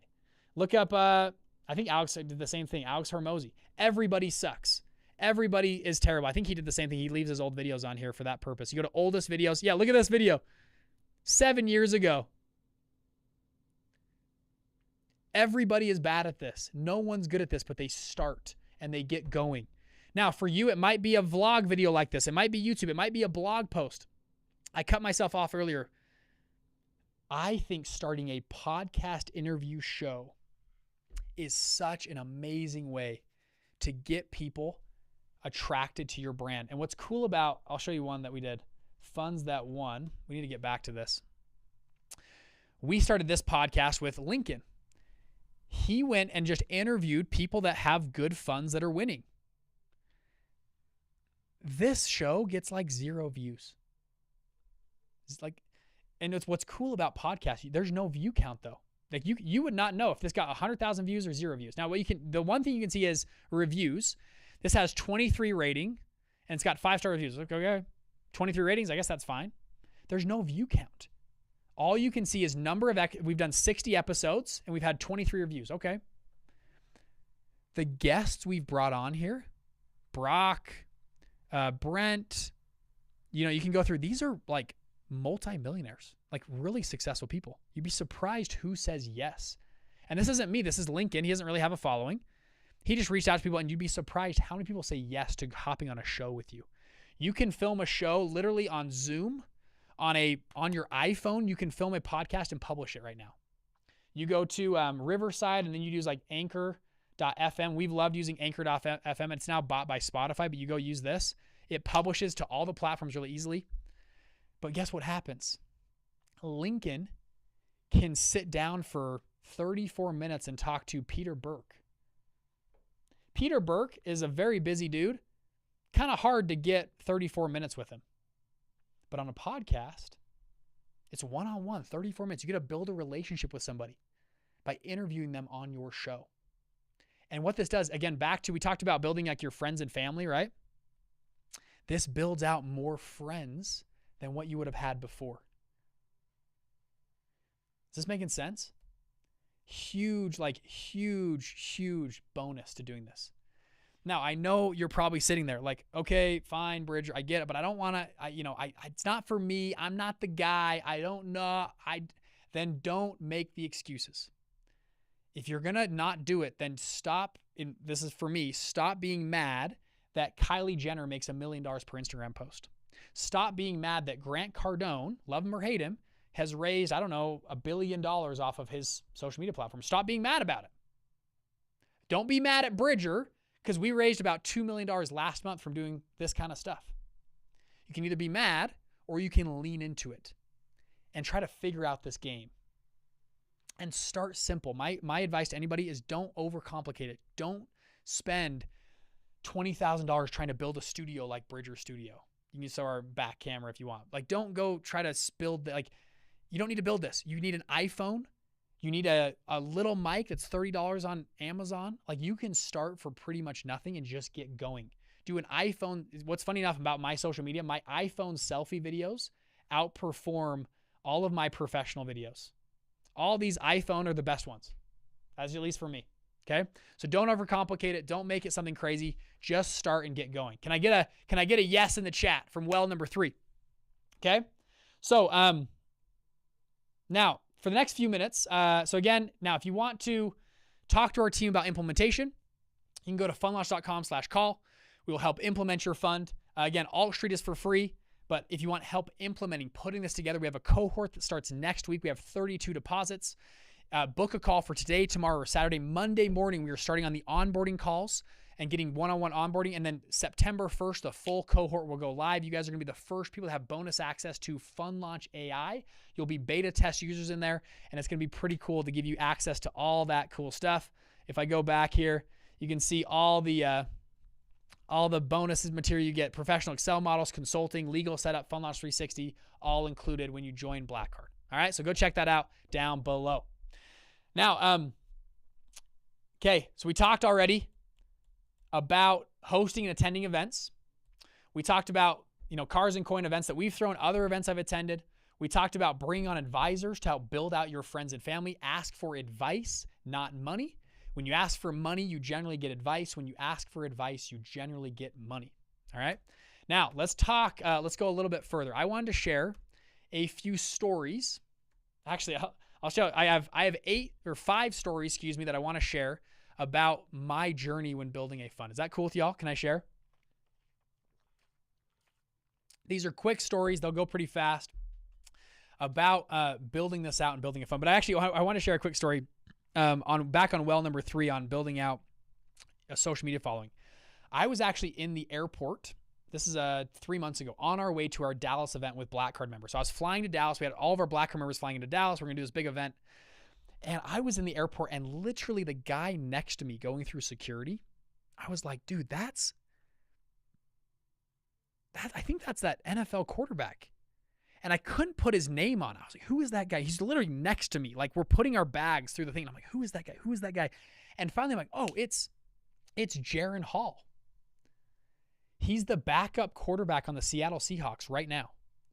And he played at BYU, and I was like, oh my gosh, that's him. It's Jaron Hall. And he's next to me. He's all swagged out, and he's just a normal dude. He has no people with him. It's just him. He's flying by himself. And I am literally the guy next to him. And so he goes through security first, and I am waiting on the other side of security. And I'm like, okay, how often do you, like, I'm like, I got to say something to this guy. But I'm like, I don't want to be like, oh, give me an autograph. Like, you know what I mean? I want to, like, somehow, I don't know. I was like, how do I connect with this guy? I think about cracking a joke about it. And I come up with this little, I was going to, anyways, approach him in I thought a status alignment way where I could crack a joke with him and we could, anyways, I'd say hi to him. Okay. I had this little plan. So he goes through security. He's waiting for his bag on the other side of security. I go through security. I walk in. This is a totally true story. I walk through security, and they check you or whatever night. They're like, you're clear. They give me a thumbs up. I walk through, and then we make eye contact. And I'm about to open my mouth. And he speaks first. He's looking at me, and he speaks first. And he goes, hey. He points at me just like this. He goes, hey, are you that guy on YouTube that talks about private equity and funds a lot? And I was like, I'm Bridger. I talk all about private equity. He goes, oh man. He goes, I love watching your videos on flights. We fly a lot in the NFL. Sorry, he didn't say that. He just said, I fly a lot. I love watching your videos on the plane. I'm trying to put together a fund and stuff that I'm doing right now. And I said, oh yeah, I love doing that. I love helping out. And I was like, what's your name again? Sorry, who are you again? You know, you want an autograph? Are you trying to, anyways, I wish I would have said that. I did not say that. I wish I would have said that. But I go, hey, are you Jaron Hall, like NFL quarterback? And he goes, oh yeah, I'm Jaron Hall. I go, man, good to meet you.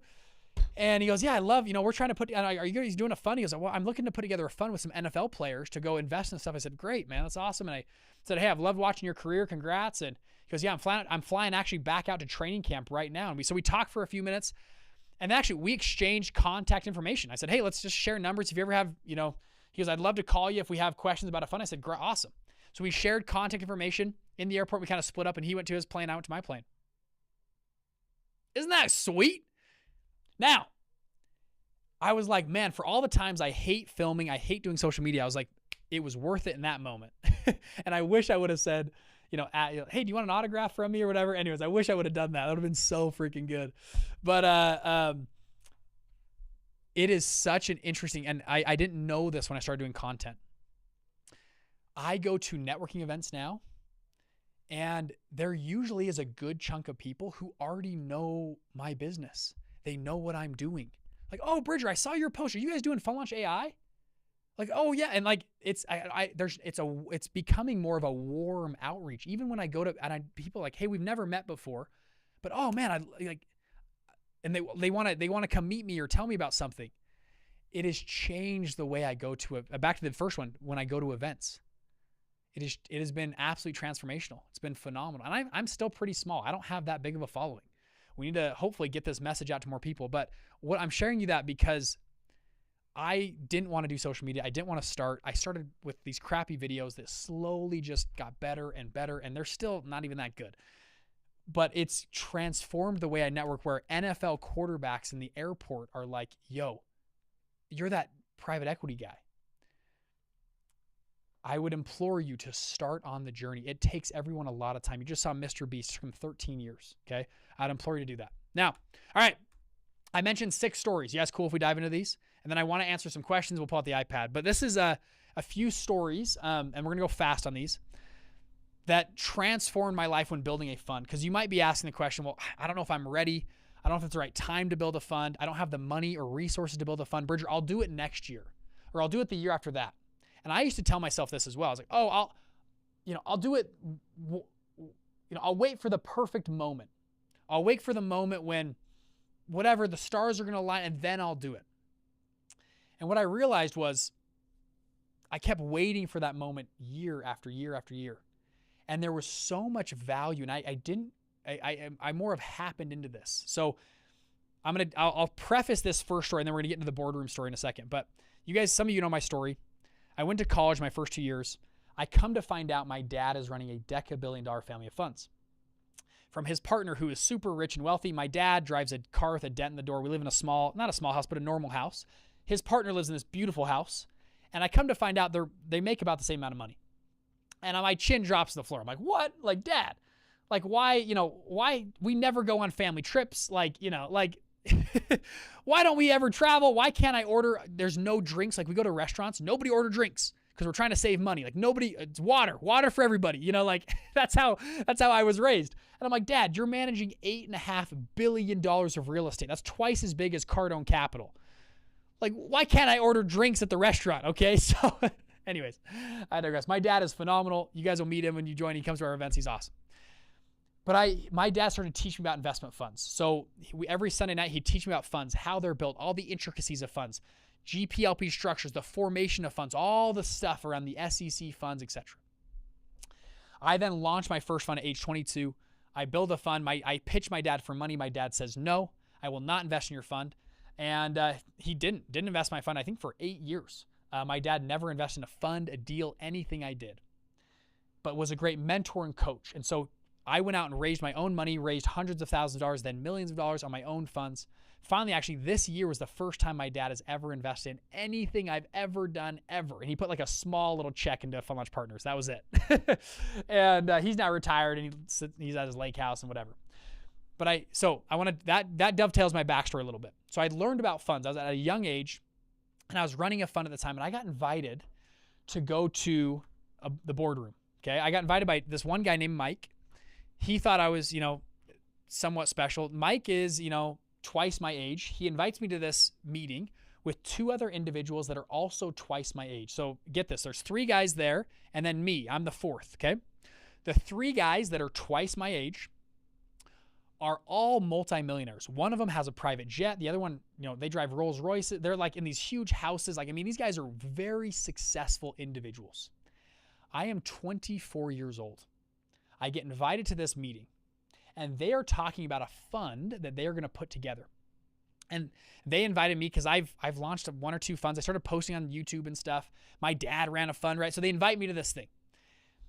I show up to this boardroom. It is very clear and evident that I am not wanted in this meeting. The one partner, Mike, who invited me, he wanted me there. The other two partners were like, who is this kid? Get this guy out of here. And so they started talking about their fund that they were going to build without Bridger. Y'all picturing this? We're in this nice boardroom. They were planning to raise a $100 million fund to go do opportunity zones. So they start putting this, they're putting this deal together on what they are doing. And it's clear that Bridger is left out of the conversation, which is fine because I'm like, I'm 24 years old. Why am I even here? But then I had this crazy moment of insane courage. It was one of those moments where, preparation had met opportunity. I had been learning the intricacies of funds for the past 2-3 years. I knew a lot about funds. For a lot of people on this call, you're like, Bridger, where do I start? I always tell you, education. Get into the education. Start learning this game, which I had done. And I actually had applied it and now launched my own. I was on my second fund at the time. So in this crazy moment of courage, these guys are all talking. I kind of raised my hand. I'm a little sheepish. I'm like, hey, real quick. What are you guys going to do? Are you guys going to run an American or European waterfall? Are you going to do, what's your pref, your catch up, your carried interest? Are you guys running a 3C1, a 3C5 fund, 3C7 fund? What are you doing? And the whole group kind of looks at me like, what? What are you talking about? And I'm like, oh yeah, these are pretty simple, fun terms. What are you guys going to do? And they go, go to the whiteboard, explain what you mean.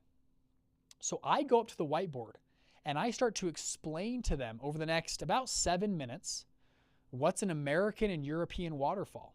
What's pref, catch up, carried interest? What's a 3C1, a 3C5, a 3C7 fund? And what's the rules around them? Because I had been educated on these things, very niche, fun things that they did not know about. My clout in the room went from zero, dirt, nothing, to they wanted me to be a full-out business partner with them in this fund, 25% equity partner in this fund. I'm not joking. At 24 years old, all these guys are twice my age. Why?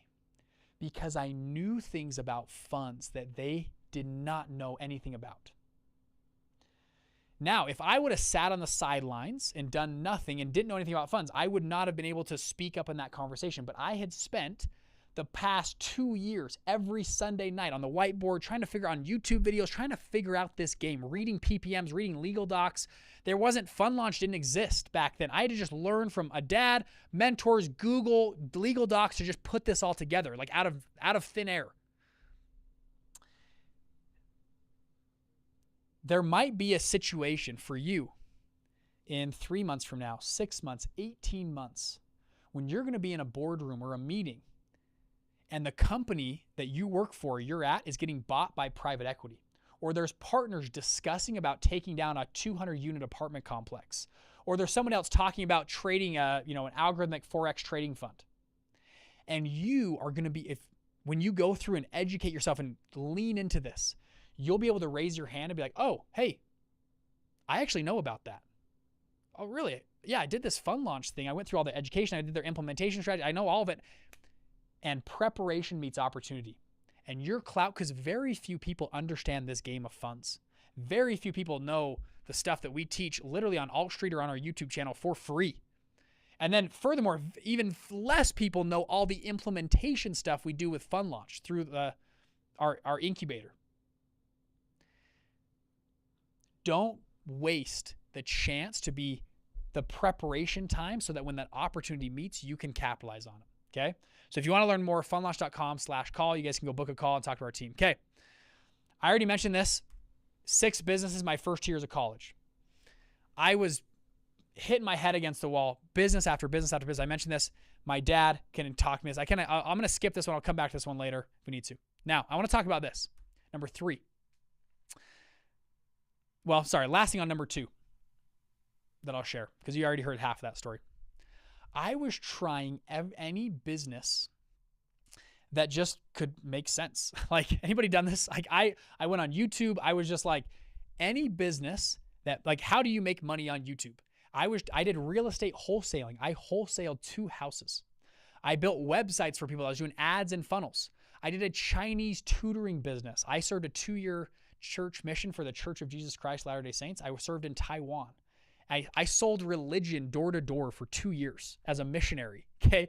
And by the way, I always say everything is easy after that, you know, like capital raising, get a lot of rejection, whatever, but it is very hard to sell religion door to door in a foreign country, in a foreign language, in Mandarin Chinese. Okay. So I came home, I started a Chinese tutoring business. By the way, if you ever see church missionaries on the road, the little name tags, give them a wave, honk at them.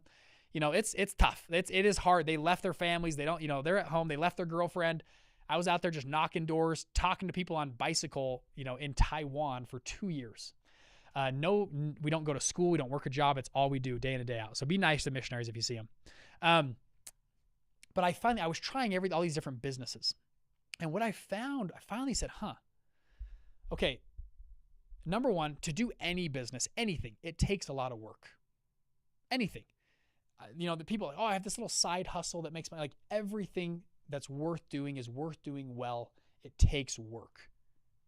So I said, okay, I'm in my career right here. I was still in college at the time, but I'm trying to start these businesses. And I thought, it's really interesting. Some businesses have way more capacity for growth than others, business models. A quick example, I don't have the slides in front of me, but we did a quick study.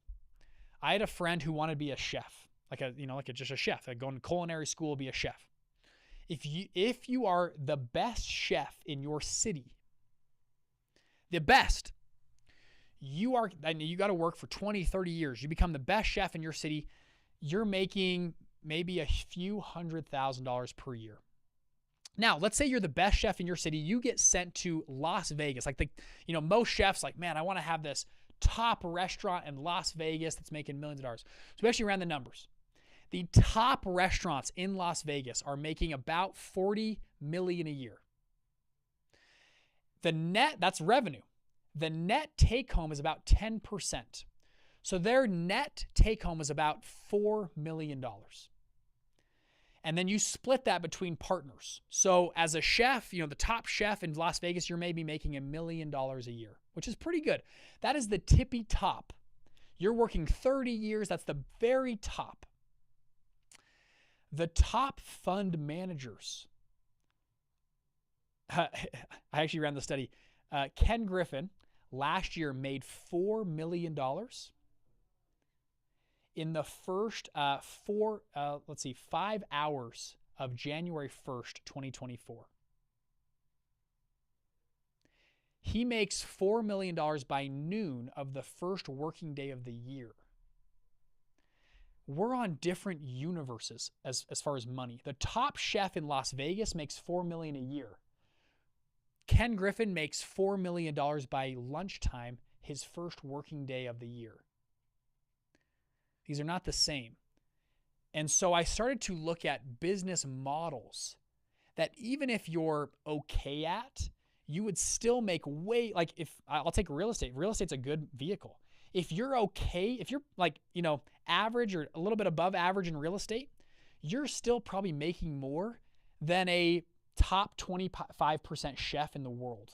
Is that making sense? Just because you're in a better vehicle, a better business model than someone else.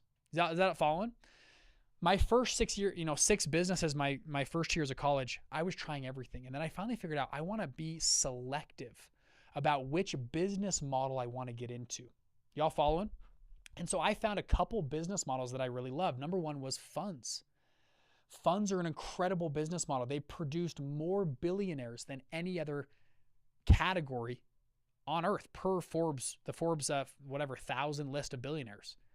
Finance, investment, fund management is number one. I thought, man, I might as well dedicate my life to that. And number two actually was online and informational products. This is what we do with Fund Launch and tech. It's like, that's a really good business model. Can we figure that thing out? Is that making sense? I would implore you to think through the actual model you are in. You might be, the great analogy I love to use is, let's say we're in a 10-mile race and we're trying to go 10 miles and we're running against, some Kenyan, runners that are like these world famous runners. We're probably going to lose. Okay. These guys are awesome. They run, like those crazy runners that are they're all from Kenya and they just crush it in every marathon. We're probably losing in a 10-mile race. All right. But let's say me and you had a bicycle. I don't know. We might compete pretty well. They are the top runners in the world, and I'm kind of just an average dude, but I have a bicycle. I might win in a 10-mile race. Or take a 10-mile race, and maybe you have a car. You could be 300 pounds overweight, but you have a car. You're in a better vehicle. You will probably beat the best runners in the world from Kenya, or a really good bicyclist like me, cyclist, and on a bike, because you have a better vehicle. I decided, I was like, I'm going to pick and be intentional about the vehicles that I get into.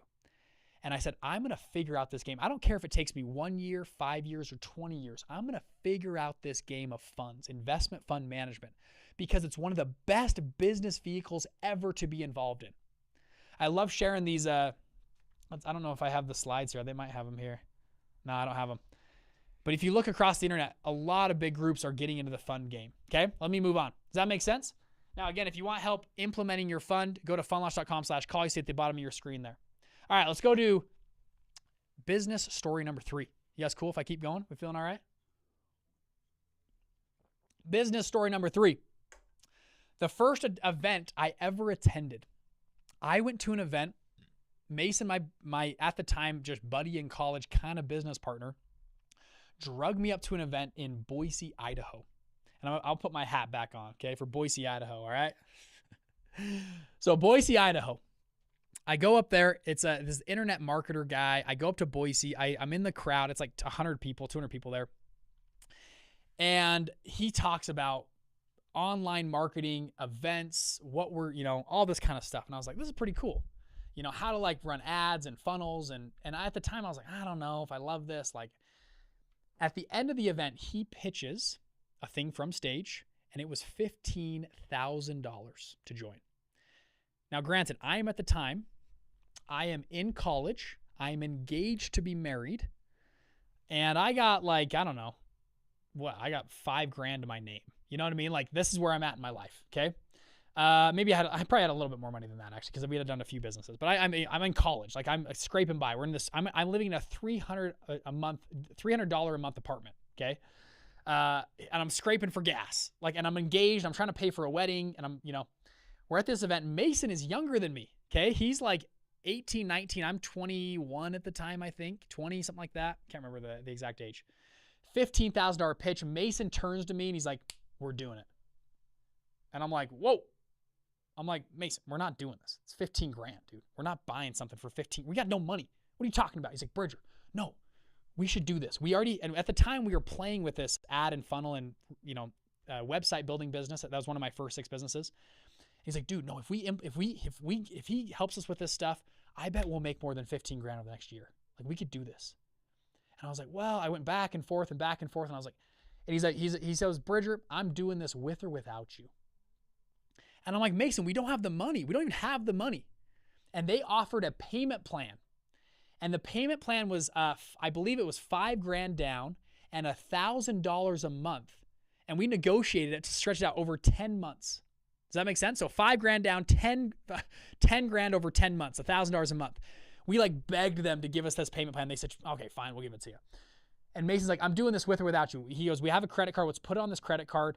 We will make money doing this." And I had to make a choice. And I liked Mason. We had done okay. We were running these little websites. I think we had made about $5,000 total. And so we were going to put all of our money into this little thing. We said, unwillingly, yes. I said, fine, let's do it. And I said, you better make this thing work. Give him a threat. He's like, Bridger, we're making this will happen. So we spend the 15 grand. We're on the way home, driving home. I call my fiance, now my wife. I'm like, Lauren, guess what? We just spent $15,000. Woo! You know, and she's like, are you serious? And I'm like, actually, yeah, I'm serious. We got to make this business thing work. And she's like, okay, we'll talk when we get home. So I'm like, honey, are you on for the ride? She's like, I'm on for the ride. Let's do this. So me and Mason, what happened, that changed my entire trajectory of my life, spending that 15 grand. Couple reasons. Number one, the training was pretty good. It did help us a lot. We started to make some money. We barely were making our $1,000 payment a month, but we were trying to make it. And we actually, some of it helped us. The bigger thing though, me and Mason were in school. We were doing other stuff. We now had our feet to the fire. We had to pay this $1,000 a month payment. So me and him, we started working overtime. We found this like secret room on campus that like no one used, and we could like go and work there. We'd go work there every day for like hours and hours. Me and Mason would just go and we're trying to figure out websites and funnels and all this kind of stuff. It made our attention focus. I'm guessing a number of you have business partners or people you're talking about doing business with. And everyone's like, yeah, that sounds cool. Yeah, like, okay, yeah, like we'll maybe do a fund together. And then a week goes by, and then 2 weeks, and then a month goes by, and oh, it's Halloween's coming up. Oh, and then it's the holidays. We can't do a business. And then it's Christmas. Oh my gosh. And then all of a sudden your year is gone, and it's January 1st again, 2026. Okay, guys, New Year's resolution. Let's get together. Okay, let's do a fund. Let's get it going. And then, oh, you know what? Oh, Jimmy had a birthday last week. Okay, well, we'll get back on it. And then nothing happens. You waste months, and then a year, and then 2 years go by, and nothing happens. And you sit there, and you wait for something to happen. The best thing that happened to me and Mason ever was paying that, because it made our attention go, oh crap, we got to focus on this thing. And we did. And we started this little internet marketing business, and it did well, and we actually made good money. And then I kind of broke off. I started my funds, and then guess what? Like a year or two later, preparation met opportunity. I had ran my funds for a few years. We had done well, and we had this idea, what if we could help people online with funds? I'm like, that'd be a cool idea. And I called Mason. I'm like, dude, what if we did this? And we were still friends. We were still kind of working on stuff on the side, but I'm like, dude, I'm good at funds. What if we did this? I already run a fund. And we were like, we know exactly what to do. Because we had practiced 2 or 3 years prior on all these websites and funnels. We put together funnels and marketing. We launched what at the time was called Investment Fund Secrets. It's now called Fund Launch. Our first month, we did about $80,000 of revenue in 1 month as college kids. Our next 12 months after our official launch, I believe we did about $2.5 million in sales. We were an overnight success. We're now on the Inc. 5000 of fastest growing companies in America. Wow, Bridger, that's so cool. It happened because 2 or 3 years prior, I can't remember the exact date, we spent $15,000 on a course that put our feet to the fire. It made us learn the industry of how to run ads, funnels, do webinars, this whole thing. Right now, I'm talking to you about doing a fund. And it's not cheap. It's expensive to come and implement, put this together. But it may put you and your partner's feet to the fire. It may cause you to turn and look at this thing more. And maybe even the current deal that you're trying to figure out now might not work out. And that's okay. This might prepare you for the meeting you're going to have in December in a few months with someone that you've never met before. And you're going to understand how funds work. You're going to know how they are implemented, and you can move way faster than competition. And people are going to want to partner with you because of the unique information you have. Y'all following? That's what happened for us. That's how Fund Launch turned into an overnight success. That's an Inc. 5000 company that's now building AI tools and helped hundreds of, over 100,000 people. Y'all following? All right. That dovetails well into story number 4. And again, if you want to book a call, it's still live, fundlaunch.com/call. Go book a call with our team if you want to implement. All right, I'm taking the hat off, Eric. Hats on and off. Maybe I'll trade hats. How about we go this? My Fund Launch AI hat. Okay, here we everyone's laughing at the props. I'm trying props out today. We'll get a little drink. Back to that original story. I was you can read ahead here, wantrepreneur versus entrepreneur. I'd never heard this term before. I used to be someone who loved talking about business. And I would read the books, and I was always, this is back in college, I would go to the entrepreneurship meetups and clubs and the other stuff, and I loved I was going on dates with girls, and I always would tell them, oh yeah, like I'm starting businesses and stuff, like I'm this business guy, like I'm figuring it out, I'm trying stuff out. Like I loved telling people about the businesses I was gonna do or what I was gonna do. And I had a mentor tell me, Bridger, you kind of sound like a wantrepreneur. And I'd never heard that term before. He goes, it sounds like you want to be an entrepreneur, but you actually don't like doing hard work or doing anything. You like talking about entrepreneurship. You like going to a whiteboard and whiteboarding it out, but you don't actually like doing hard work and leaning in and making big bets and actually putting risk capital on the table to make it happen. You kind of sound like a wantrepreneur. You're not Bridger, stop telling people you're an entrepreneur. You're a wantrepreneur. And it hit me in the face like a ton of bricks because it was true. Truth cuts to the core when it's actually true. You know what I'm talking about? Hard truth. And I was like, dang. And I didn't want to admit it, but I was a wantrepreneur. I started these 6 businesses my first 2 years of college, and I was talking business and thought I was so cool. And I wasn't actually an entrepreneur. An entrepreneur gets stuff done. An entrepreneur makes things happen. Doesn't matter if capital's they can find the capital. Doesn't matter if, okay, I don't have the right partner, fine, I'll find a new partner. If they have an employee that's not working out, they'll find a new employee. Entrepreneurs make stuff happen. They move. If they have partners that aren't committed, fine, I'll just do it. I'll commit. Mason in that previous story, he was the entrepreneur that said, I'm buying this thing with or without you.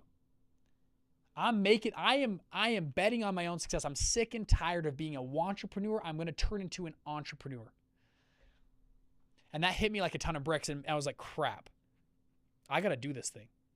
And I was thankful that I could join a path. Someone had trailblazed it before me for Fun Launch, at least building an online internet business. No one had done that for funds. I was grateful enough to have a dad who had kind of done it. And if you're like, bro, Bridger, you're lucky to have a dad. Yeah, I know. Duh. That's why I built Fun Launch. So you guys could have access to my dad and 15 other mentors just like him and a brother and a full team of people all around you to help go and think tank and build a fund for you. That's why we built this thing. It's like, Bridger, you're so lucky. Yeah, I'm trying to make you lucky as well. We're on a mission to democratize Wall Street, to make this whole huge elephant of starting a fund way simpler, which we've already done. And with Fun Launch AI, we're trying to make it even way simpler. It's still hard. It still takes work. It still takes an entrepreneur to go make stuff happen. So my invite is the invite I got was stop being a wantrepreneur and turn yourself into an entrepreneur. Make something happen. If you want to talk to our team, there's a link down below, funlaunch.com/call. Go book a call if you want to talk about actually being an entrepreneur. All right, final story. I was at university, so I'm going back. I was at university. I had done well now. So going on my story, I had done well. I had started a few businesses. I was running my fund at the time. Fun Launch had actually taken off. And now, I was still in school. Okay. This guy came to our university from Harvard. We were like, whoa, Harvard guys. And he wasn't just from Harvard. He went to Harvard Business School and then just sold his company for like oodles of money, tons of money. He comes and speaks at this event. I'm listening because I'm the guy, that goes to all the events. I'm there. And he finishes his speech. It was a really good speech. And just goes to the back of the room. And he's sitting there. And I'm sitting in the back of the room right next to him. Like he is like, I don't know, 10 feet away from me. And I'm like, this is I'm going to go talk to this guy. Like, I don't know what I'm going to say, but I'm going to talk to this guy. And I had a burning question I wanted to ask him. And so I go up and I say, hey, I'm Bridger. I'm a student here. I really appreciate your talk. And I said, I have one question for you. Did you have a second? He's like, yeah, I got a second. Currently, right now, I'm a student. I have this small fund that's running well. I'm making good money. At the time, I was making over $100,000 a year as a student in college. And I'm like, I'm doing good. Like I'm here, but I think I might drop out of school to like really pursue this. But also I have a job offer. So I was, I was trying a bunch of stuff. I had a job offer in Silicon Valley at the time to go work at a big firm. It was a 6-figure salary, signing bonus, all the stuff, this awesome firm. And I go to him and I'm like, what should I do? Is it better for me to, do the normal route, go to school, get the job, and then when I'm 30 or 35 or 40, whenever the time is, then I'll go start my business and drop out and go do all that? Because I'm worried right now, if I drop out of school, like, I won't have a degree, like I won't be able to come back. You know what I mean? Like it's kind of a scary moment. Should I just kind of give up on these little startups and like do that, the traditional route, and go from there? That was my question. Is that making sense to this very well-educated, whatever, Harvard guy that we thought was so cool? And he actually was really cool. And he kind of looks at me with this blank stare. Like, what are you talking about? And I'm like, I re-explain. I go, it feels really risky to like drop out and like do this whole thing. And like, he goes, Bridger, if you drop out of school and you go pursue all this and it completely fails, do you have a friend or a family member that you could move in with that would, you could sleep on their couch, they'd have a roof over your head, maybe some air conditioning, and maybe even some food in the fridge? And I was like, yeah, like I have somebody in my life that I could move in with. He goes, and they'd be nice to you, and you could, like, for a couple months, you could get your feet back. Like if you really hit rock bottom, you can. And I was like, yeah, I have a few people in my life. I think if I really called them up, I could probably sleep on their couch. And he goes, Bridger, what are you talking about? Your worst case scenario, everything fails, you lose you got $5,000 in your bank account, it all goes to zero, and you have to go move in with a loved one with a roof over your head with food in the fridge. He goes, your worst case scenario is better than 90% of the world lives right now. I was like, huh. He's like, 90% of the world doesn't have running water, electricity, food over their head, or a roof over their head, and food in the fridge, and family members or friends who love them that will let them live with them. He goes, we're not talking about risk. He goes, you live in America. This is amazing. That's your worst case scenario. Now, he's like, if it goes well, what's going to happen? I'm like, well, I would make millions of dollars. He's like, so your upside is you make millions of dollars. Your downside is you live better than 90% of the world lives right now. And I was like, wow, you put it that way, huh? He goes, furthermore, if you drop out of school and you reapply, do you think the school will accept you back in? They already did once. He's like, schools are designed to make money. They would love to have you back. Dude, you'll get back in for sure. You can finish your degree if it all goes to zero. I was like, huh, never thought about it that way. And he goes, furthermore, like look at this. Essentially what it was showing was risk-adjusted rate of return. You have asymmetrical risk, which is a fancy way of saying relatively low downside for relatively large upside. And I was like, huh, that's interesting. He goes, man, if I was you and I was barking up something good, I would go after it in full force. And I did. I ended up dropping out of school. We went after this. And like we just shared, we've had some good success for our businesses.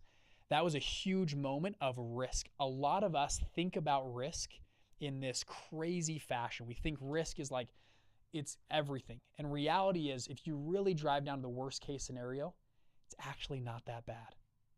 It's really not that bad. Furthermore, and I'll go one step further with a few other people I talked to, I think the worst case scenario, I mean, you could die in a gutter or whatever. I guess that's really bad. But I'll give you a bad case scenario, is you're 70 years old. Your body's worn out, your joints are hurting now, and you look back at your life and you go, man, I wish I would have taken a chance on myself. Back in 2025, there was that AI boom happening and crypto and blockchain was happening, and I just missed it. Or remember back in 1995 when the internet was coming out and everyone was building these internet companies, and I just missed it. And remember when 2008 and 2009 when there was the real estate crash and real estate was like pennies on the dollar and I should have gone in and bought some, and I missed it. I just worked for the man my whole life, and I never really tried to do anything great. That to me is a much scarier future. a life full of regrets. I think Nietzsche said, there's never something as noble or as great as being, as a human, being in the pursuit of something great. It's one of the most rewarding things in life, is being in the pursuit of something great. We have some pretty cool stuff going on in the world right now. It's never been easier to be an entrepreneur, ever. Bar none. I will die on that hill. We have every tool available to us. And if you fail, guess what? There's bankruptcy. There's all these nets, food stamps. There's all these nets that catch you. If you're in America, I mean, this is a phenomenal place. And the worst case, and then back to the Harvard professor, he's like, the worst case scenario, guess what? We love, and he goes, I run a business. I love hiring people who have tried something. He goes, worst case scenario, you have to go back and find a job. You're such a more interesting candidate to interview and put on your resume, that you went after something. You went and tried to build a fund and you built it and maybe it failed, but you went and did something with your life rather than just taking tests and you got a good score on your test. Good, whoop-de-doo. He goes, I love hiring. You stand out. Like we reward entrepreneurship in America. America loves entrepreneurship. Whether you win or fail, we love it. We like fantasize it. We make TV shows about it. And he goes, you have everything to gain and really not a lot to lose. I was like, dang, that's a crazy thing to say. And it pushed me over the edge, that kind of tipping point of like, I'm really jumping into this. And it made me move in that direction. All right, those are my 5 stories here with 6. I give a bonus story there. So if you want to learn more, talk to our team, funlaunch.com/call. We can go from there. Now, I promised, as at the beginning, I want to do a little bit of Q&A. I want to answer some of your questions. We have a bunch of stuff we can talk about. I want to do some Q&A. I want to hit some of the questions you guys have. And I'll as you're queuing those up, put them in the Q&A box. There's a little Q&A box at the bottom. People on Zoom, people on YouTube and other spots, just type it in the chat. We'll pull all of them up for us. So if you can queue those up for me on the screen. While you're queuing those up, I got one more prop here I didn't bring out. I believe today's my prop day. Here we go. I got my my armored vest here, all right? It actually does have weight in it. It's got body armor in it. Here we go. We are, you might ask, why is this so important right now? Why, like Bridger again, why do you do this? I'll go briefly through this, then we'll hit some of your questions. I believe we are at war with these big institutions. That it is a wartime, an urgent calling. Right now, there are 3 companies taking over the world: Vanguard, State Street, and BlackRock. Combined, they manage $22 trillion. That's of 2022. It's got to be a lot more than that by now. 40% of shareholder votes in the S&P 500 within the next 2 decades. I mean, these companies are taking over the world. If you look at the Fortune 500 companies, top companies in the world, the top shareholders are Vanguard and BlackRock, I think on like 490 of the Fortune 500 or the S&P 500. And why? Because they sell ETFs. So BlackRock, you can buy their ETF. They go buy the index, right? But they are the proxy vote. They're the ones who vote on your behalf. What's the job of a CEO? The number one job of a CEO is to return and increase shareholder value. So when your largest shareholder, BlackRock or Vanguard, asks you to do something like implement an ESG strategy, you're probably going to do it. If you wonder why, back in 2010, 11, 12, all these companies started doing ESG, which is environmental, social governance strategies, it's because BlackRock mandated it. They said every company, you have to have an ESG initiative. And so overnight, and I used to wonder, like, how did all these companies all do the same thing overnight? It's because they mandated it. And overnight, they had all these environmental, social, and governance rules that they were putting into all of their companies, which, to be frank, was probably a good idea. It was like, hey, this is a good idea. Like, let's go save the environment. Let's be more equitable, all this stuff. And then it kind of turned the other way. And actually, BlackRock came out about 2 years ago and said ESG was a big mistake. It had the right intentions, but it was implemented the wrong way. Does that make sense? Now, I'm not here to talk about ESG. I'm here to talk about one company can influence the Fortune 500 companies overnight like that. If you're in real estate, we are seeing mass amounts of real estate being rolled up. 1 in 7 homes purchased by Wall Street in 2022 is bought by these big firms. In 2023 is 1 in 5 homes. In 2024, it was 1 in 3 homes purchased by Wall Street. Okay, we're seeing mass consolidation efforts. We're seeing industries being consolidated right now. There's the big 4 accounting firms. It's because they bought up everybody else. We're seeing food and food production. Coco Melon just got bought by Blackstone. Okay, we are seeing, I'm going to skip this video, but you're seeing mass consolidation. A lot of the media and news outlets that we watch are all owned and controlled by the same people. Here's the 6 largest media giants. And actually, Disney bought 21st Century Fox. So now there's 5 large media giants that own pretty much every channel me and you watch. This is food and food production. This is car companies. They're all controlled by just a few, like FCA, for example. They own Fiat, Maserati. They also own Chrysler, Ram, Jeep, and Dodge. Okay? Down below, like Volkswagen Group.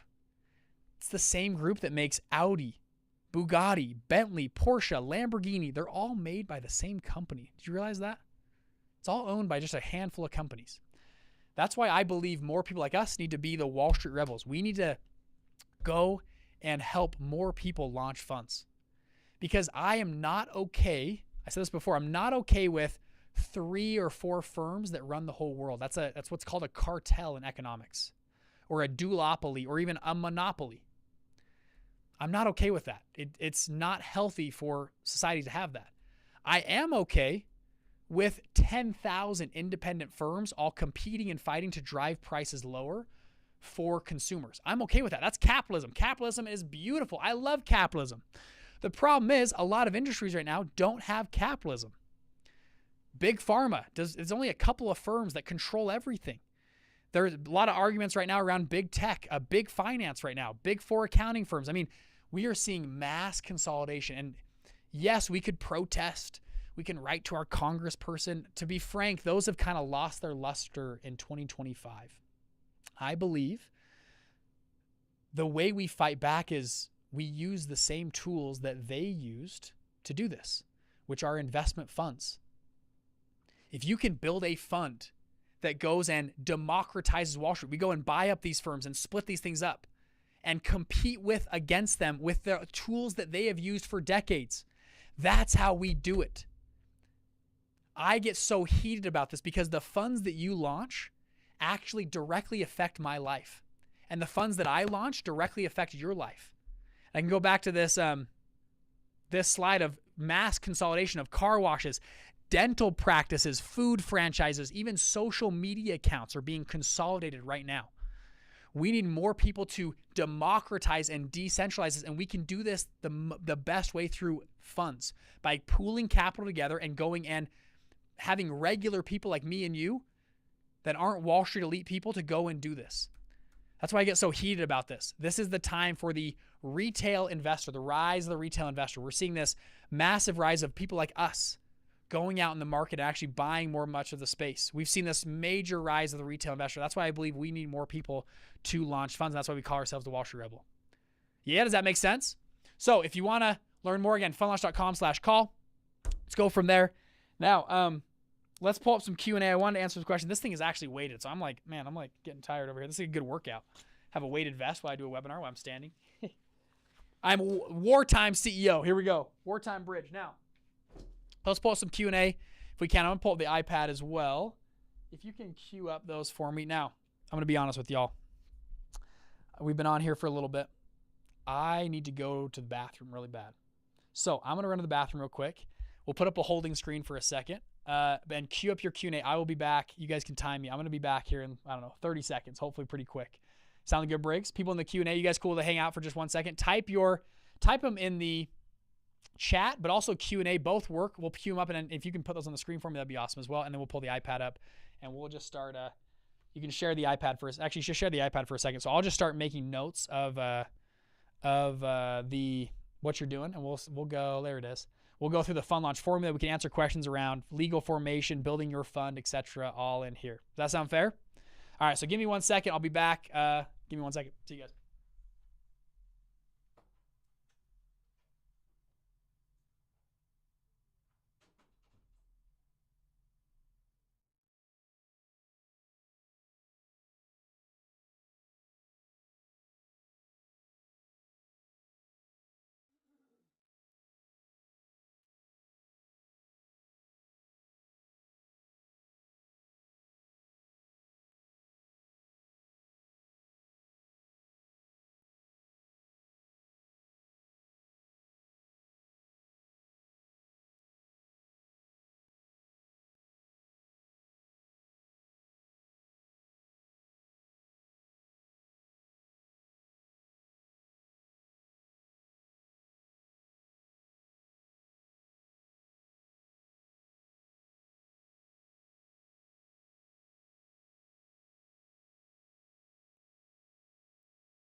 here we go. What's up, y'all? I'm back. All right, we actually have a bathroom right here, which is so nice. So, did you sign me? Hopefully it was quick. Not too bad, right? All right, let's post some Q&A if you can for me. Actually, I'll pull it up on my screen as well. So, let's answer some questions. I want to whiteboard stuff out or answer things. We'll try to go quick to be able to get everyone settled here. So, do you have that Q&A box? And I'll pull it up on my screen as well. Right there. Okay. Nice. And then we'll grab them from YouTube as well if you can queue. If you have, I think Restream will pull those up for you. Okay. Let's do this. All right. Give me 1 second here. All right, sweet. So a few questions from the live stream. Can you post content if you run a 506B fund? How often do you cohorts for Black Card? What was the price range for Black Card? Oh yeah, good question. So can you post content if you run a 506B? Yes. So I'll zoom in my iPad here. Earlier I talked about Reg D funds. This is rule 506B and 506C. I talked about you can advertise here with 506Cs, okay? 506Bs cannot do general solicitation. If you actually look at most of our content, it's not general solicitation. We are just posting about our asset class. I'm not telling you, hey, we have a fund that gets a 20% return and we have this. Like, I'm not pitching a fund. So, and same for 506Bs. Ray Dalio, I think his funds are 506Bs. Bill Ackman, his funds are 506Bs. And they just post articles about their asset class, how they're thinking about it. There's no, they're not generally soliciting. Okay, that's the rule. Now, you could ask a lawyer to look through in a compliance group to look through all your marketing materials, but what they don't want to have happen is general solicitation, where you are like, generally soliciting, putting out mailers or email campaigns or go invest here through a 506B. You can generally solicit through a 506C. So but you can talk about the general partner. You can talk about what you do as a firm, but you cannot sell a security in a general solicitation. So I can't sell the fund. I can't say, hey, we have a fund, a multifamily fund 3 that's amazing, and I can't do that. Is that making sense? So it's a little bit of a, nuance there. For my funds, I'm already on social media. I'm just gonna do a 506C where I can advertise. Oh shoot. But we have to verify everyone's accredited status here. The difference. All right, someone asked, how often do you do cohorts for Black Card? So this month's cohort, we're closing next week. So the next cohort, I'm not sure when we're doing the next cohort. We've closed it off this month, so people have not been able to join Black Card for the last little bit. So I do not know the next one. We want to get everyone settled in here and join this cohort. So there's no guarantee that there's going to be one next month or the month after that. There's no guarantee. So we might do something. We'll see, but no guarantee. So if you're on the fence, I would at least invite you to hop on a call, at least talk and see if it's the right time for you and make sure it's a good fit for you. But if it's even close, this is going to be a really solid cohort. I believe we have 32 deposits for this cohort already, and probably more after today. What's the price of Black Card? So Black Card ranges. Black Card and single asset funds, it depends on what you need and what you're doing. If you're doing a single asset fund, it can be as low as $6,000, $7,000, $8,000 to put that's including the legal docs, the lawyers, everything. If you want help with your pitch deck, multiple calls, you want to do an international feeder fund, there's other stuff. Black Card will range up to maybe $45,000 to $50,000. So anywhere from, I'll call it anywhere from like $7,000 to $45,000 is kind of your range. We want to make something work for you. So we will make you hop on a call with our team. They can build a custom package for you. If you want to come to all the events, get all the, extra, all the bonuses, yeah, you're probably closer to the $45,000 range. If you're like, hey, I just need, I want to launch my fund, I want the legal, I want to just do, standard, you're probably in the middle somewhere. But that's your range right there. Good questions, y'all. Another question here, would you recommend starting with a fund or doing a syndication single asset fund if I'm just raising capital for the first time? Good questions. Let me zoom out here. You guys can see my screen, yeah? So we talk about the fund launch format. Today, we didn't talk much about this, but briefly, this is how we run all of our content. Our actual, the back end is all built around the fund launch formula here.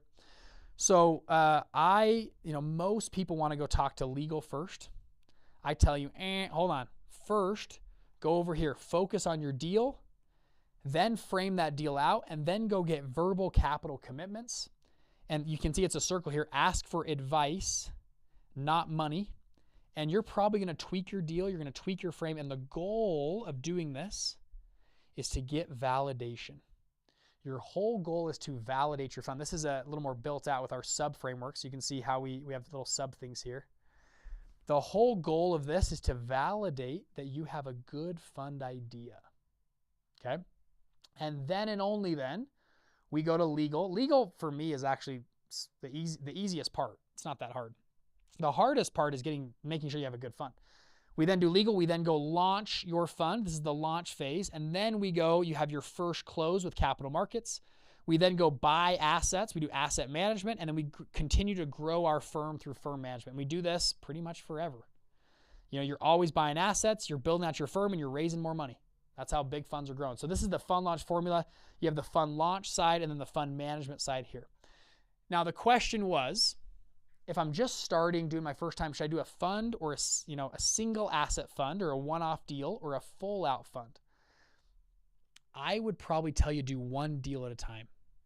If you're just starting out, and that's what we help people do as well. So finalize.com/call, we can help you do this. I would come in with one deal. Do your deal and strategy. Make sure that's really solid on one deal. Frame that deal out, how that deal is going to look, and then go ask for advice and try to get some verbal commitments lined up that will validate you have a good idea. But I would tell you, and that will help, and then you go do a full cycle deal. You do legal, it's a lot cheaper. This is probably closer to like $7,000, $8,000. You can go do all this for a single asset fund. Legal setup, it's compliant, you build all your entities, and then you launch, you fund that deal, you do one deal, and then you build a track record. And you can do your next deal, and you fall under the same category. You don't build I wouldn't suggest building an SPV or a syndication. I would do a single asset fund. It builds you a track record, and you can use a lot of those same entities to your next deal, and you can get those returns audited, and it builds you a brand as someone who does deals. And then after you've done a number of deals, then I would say go do a fund, and a fund is where you're going to do multiple deals together. So instead of doing one deal at a time in a SAF, you're going to do multiple deals through a fund, and you're going to say, I'm going to go buy, 15 different properties over the next 18 months, and we're going to do a fund to do that, and you pool everything together into a fund. Hopefully that's making sense. Ask another question if that's not making sense, but there you go. All right, let me pull up other questions here. Maybe scroll back for me. You can see some other ones. Or if people are live on YouTube as well, we can see some of those.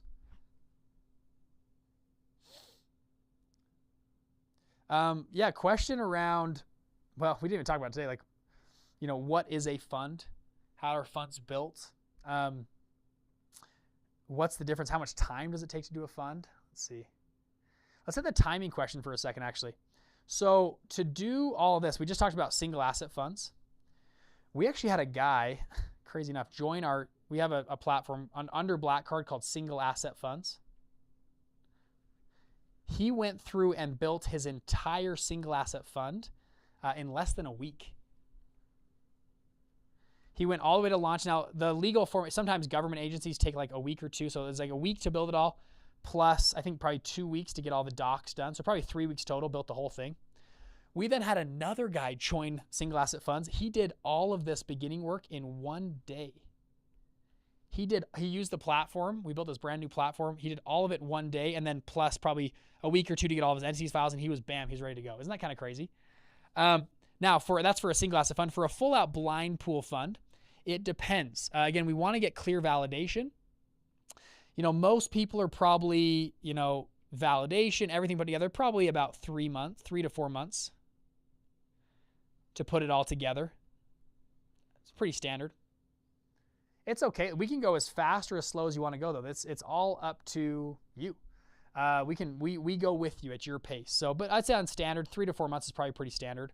If you really know what you're doing and you got everything else. Some people, it takes them 8 months, and that's okay. You're building a big business here. This is not an easy business to build. You're raising money from, good people. You're raising hard-earned money from good people. You got to make sure you're buttoned up, you're compliant, you've thought through all the problems, all the stuff there. And so, it does take some time. for good reason.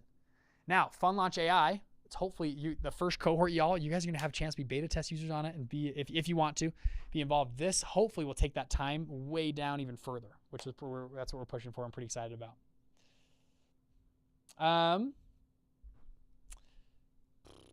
Actually, let's do this for a second. Let me share this. Give me a, it's going to go black on you. There we go. So inside of, I think I have the platform here. So this is when you join Black Card or single asset funds. This is what your platform looks like. You can see here, I'm in Black Card right now. You can kind of see that, but you'll scroll down. You'll see here's the calendar of coaching calls. So we do office hours almost every day. You can see here, if I zoom in, you can see we have office hours, pretty much there's 4 office hours on Monday. Tuesday's got 2 of them. You can see Wednesday, I do Wednesdays with another one. So you can see 6 days a week we have office hours. And then down before, you can actually go and book one-on-one calls with your coaches. So you'll book, as you move through the fund builder, you'll build one-on-one calls with coaches here. So you can go meet with Gabe, for example. You can see what he's doing. He's in Canada, so we have a lot of guys in Canada as well. There's Ben. He's in New York. You can see his his details here. He's got an MBA. You got Brent Mott. He's actually the guy that I talked about that did 4 house flips to 72 homes the next year. You can actually talk to him. He's now a coach. Vu, you can look at. So you can go down the line. Adam Campbell did his post-grad study at Harvard. Did his Master of Accounting. So he helps build financial models and stuff like that with y'all. There's some really, really cool people. You can meet with these people inside of Black Card. You can just book a meeting right there. Jim Riggio actively runs a hedge fund. Very good at licenses, figuring out how to work with all these different groups. You can come and see all them. And then you come into the incubator. So this is the fund builder. Oh, I think we just changed this actually. So for me, at least on the back end, because we're putting in Fund Launch AI right there. So Fund Launch AI will work right in there, but you'll see phase 1 of the fund builder, phase 2, phase 3, you can see all of this here, which is pretty cool. Communication channel. So you'll see we connect Zoom, and we have a full Slack channel. So you'll see your Slack messages here in Zoom, all of our stuff here. We actually are building right now.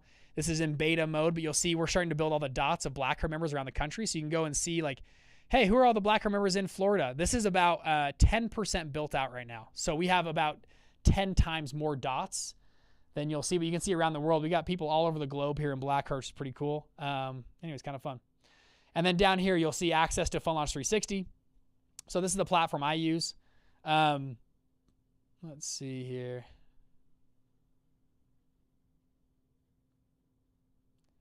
Just go.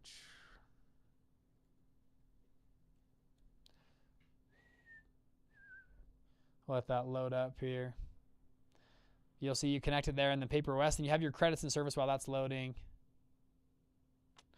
So you can see you have entity formation. We actually have interns now that we're placing. We have 2 interns that just came to my office. We're placing those into your funds. Pitch deck design, events pass. You can see all of our partners down here, referral programs and different phases, the different type of partners you might want to use here. And then events. So our next event, we're actually going on a cruise next month. It's about sold out. Like the whole cruise ship is sold out. We're going on a Mediterranean cruise next month. But every day there's people that cancel the whole cruise ship. There's 1 or 2 spots that come open. So we might be able to get you in if you guys want to come on our Black Card cruise. And then we're planning out our 2026 events here pretty darn soon. You can see Fund Launch 360. So this is my platform I can do all my marketing out of here, calendar, contacts. I do my LP pipeline. So I actually move through the pipeline here, people that I'm talking with or working with. I can kind of move them through my pipeline here. Let's go down to marketing. I send all my emails out of here for my fund. When I meet people, I put them on my contacts list here. You can see I can go and build my email campaigns that I'm sending out to people. You can see I send them all here. It's pretty slick. So you get access to all this when you join Fund Launch. And this is only for me to see, but Fund Launch AI coming out pretty soon. So you can see the AI fund builder here. We'll have our full AI chat that we can go and build your value add fund. Go in your fund builder here, build your blueprint. Go through. We're working through some kinks right now on it. We should be ready to go here in just a few, probably a week or 2. We're gonna make this thing live for all y'all in Black Card. We're gonna just roll it out just to our Black Card members in this cohort, and then we'll probably go public here maybe a little bit later. But we wanna work through this. But it's kind of cool. You can go and build out your whole scroll deck. This is all built off of 1 or 2 prompts over here on the left. So it'll help moving the time to build way faster. All right, enough preview of Fund Launch AI. I can't be demoing too early for y'all. I got to get out of here. So pretty darn fun. All right, let's take one or two more questions here. I'll go back to my iPad. Again, if you want to talk more, though, funlaunch.com/call down below.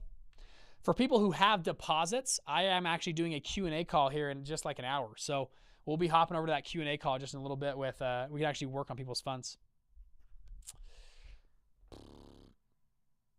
Can a single asset fund work for starting a hedge fund? Good question. So single asset fund, the equivalent is what's called a hedge fund incubator. So a hedge fund incubator is how people do, a more bare bones version of a hedge fund. Instead of spending 30 or 40 grand to do a full out hedge fund, you can probably spend, 7 to 10 grand to do a hedge fund incubator. People invest or partner with you through the GP. That's how they join the incubator, and that's how they're done there. But yeah, you can do it through that. We have a full incubator platform as well. So come talk to our team. We can help you with that. Diversified investment is my goal. Will a SAF accommodate my desired plan to pool funds together that will diversify into real estate, PML, and stock trading as my way to give solid ROI back to investors? If you're doing multiple assets, a single asset fund is a single asset fund, right? It's one asset. If you're doing stock trading and real estate and private equity, whatever it is, you probably want to do more of a full out fund, because the documents are just more complex, and you need, more sophisticated documents when you're doing multiple assets and multiple trades in one. I would do a full out fund. A single asset fund probably won't serve you well. That's what I'd say. And another follow-up, can you do that? The answer is yes. You can trade crypto and stocks and real estate all in the same fund. You can do it. Now, I will tell you from experience, the bigger question is, do you want to do that? And let me tell you this. When you are selling your fund, you're trying to show that you have an edge. You are trying to show a potential investor that you are an expert in a certain field. That's what you're trying to show. I'll kind of erase this for a second. You're trying to show somebody, you're pitching me, I want to know that you are an expert in a field. And so when you pitch me and you're like, hey, oh man, we are absolute experts in crypto. Oh, and by the way, we're absolute experts in real estate. Oh, and by the way, we're absolute experts in Forex. It comes off like you're BSing me. It comes off like, really? Your first time fund managers, and you just happen to be experts in crypto, real estate, and Forex all at the same time. Now, can you do it? The answer is yes, you can do it. Would I suggest doing it? No.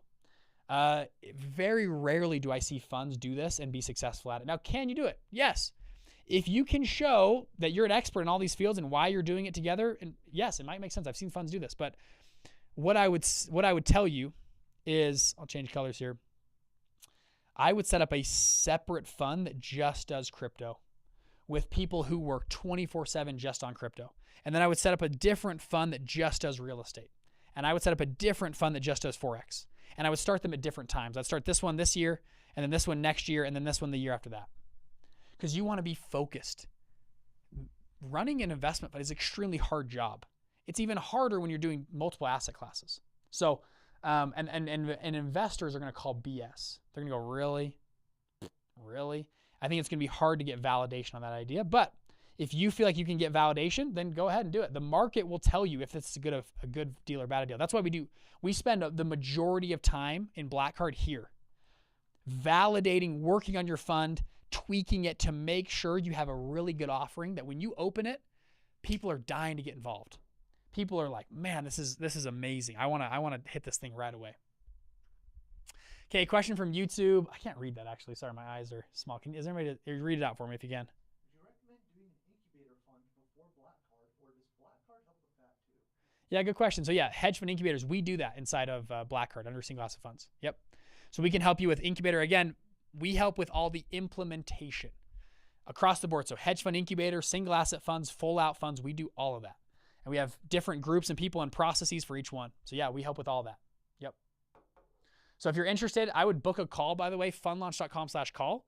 This is not, this is a call. You guys can hop on and ask questions. We want to talk to you. You want to talk to us. See if it's a good fit. If it's not a good fit, don't join. Really don't. Like if it's not going to help you move faster, be more cost effective, don't join. But I'll tell you time and time again, for people that I talk to and work with, we have built an incredible product at Fund Launch. So come on, I would say book a call, talk to our team, see if it's a good fit for what you're doing, and you can go from there. If I create a fund for real estate investment, can we acquire both the hotel property and the hotel business, or only the property?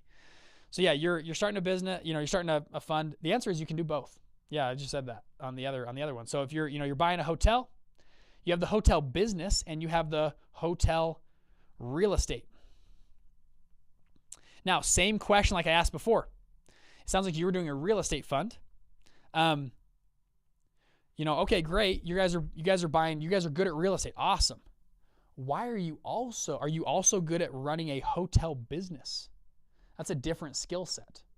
Now, maybe you are. So yes, you can buy those together. You can totally do that. But that's what a smart investor is going to ask you. Okay, you're good at real estate. Awesome. Why are you also good at hotels? Or are you good at both? Or you're good at this. Why are you buying the real estate as well? So, and some funds, just so you're aware, some funds just buy this. And other funds just buy this. And some funds buy all of it together. So it's up to you on what you think would drive the best risk-adjusted rate of return. What is the best risk-adjusted rate of return for you and your team? Oh, someone's saying the cruise is full. Yeah, so the cruise, I think today, they just texted me today it's full, but we usually get like tomorrow or the next day, somebody cancels. Like I'm talking the whole cruise ship. Like someone cancels. We've seen this last couple of weeks. It's been full and then it's not full and then it's full and it's not full. So as of today, it's full, but I would anticipate there's probably, but you got to be on it. I mean, you got to watch it every day. I bet a spot or two opens up. We're going to the Mediterranean, so it's Barcelona, then Italy, France, Greece. It's gonna be a really fun cruise. So should be fun. And we'll throw more events as well. We'll have events. I think we're doing one in January, June, and October of next year. So when you join Black Card, you're invited to those events as well. We just did an event last week at our office. We had everyone fly out. So we love, again, when you join Black Card, like we are trying to give you every angle possible to help you be successful. Hey, come to our office. Come work with us. Come hop on Zoom calls. We have office hours. Slack me if you have questions. We have the full software now, Fund Launch AI, that's going to help build it with you. We have a place where you can go find capital, find leads for capital as well. So, do SAF go for those trips? Yeah, currently no. So single asset fund people, it's just for like full Black Card members right now. So for SAF people, you guys had an event a couple months ago, but this one's just for Black Card. Yeah, just for full Black Card members. So just so you're aware, kind of single asset funds is here, and then the full Black Card is here. So for SAF people, it's not included. But now I think you can pay to upgrade to come to the event though. So if you're like, hey, I would love to come to the cruise, talk to my team or send us a message at bridger@fundlaunch.com, and I think we can upgrade you to come to the cruise if you'd like to come. All right, y'all. Let's see how we're doing here. Great event last week at Fund Launch HQ. Yeah, it was fun. We had everyone here just down. I'm in my office, but down we have a full court basketball court in our office. So we had everyone there. We set up the lights and cameras and everything. It was pretty fun. Did a bunch of breakout sessions, worked on people's funds. It was a good time.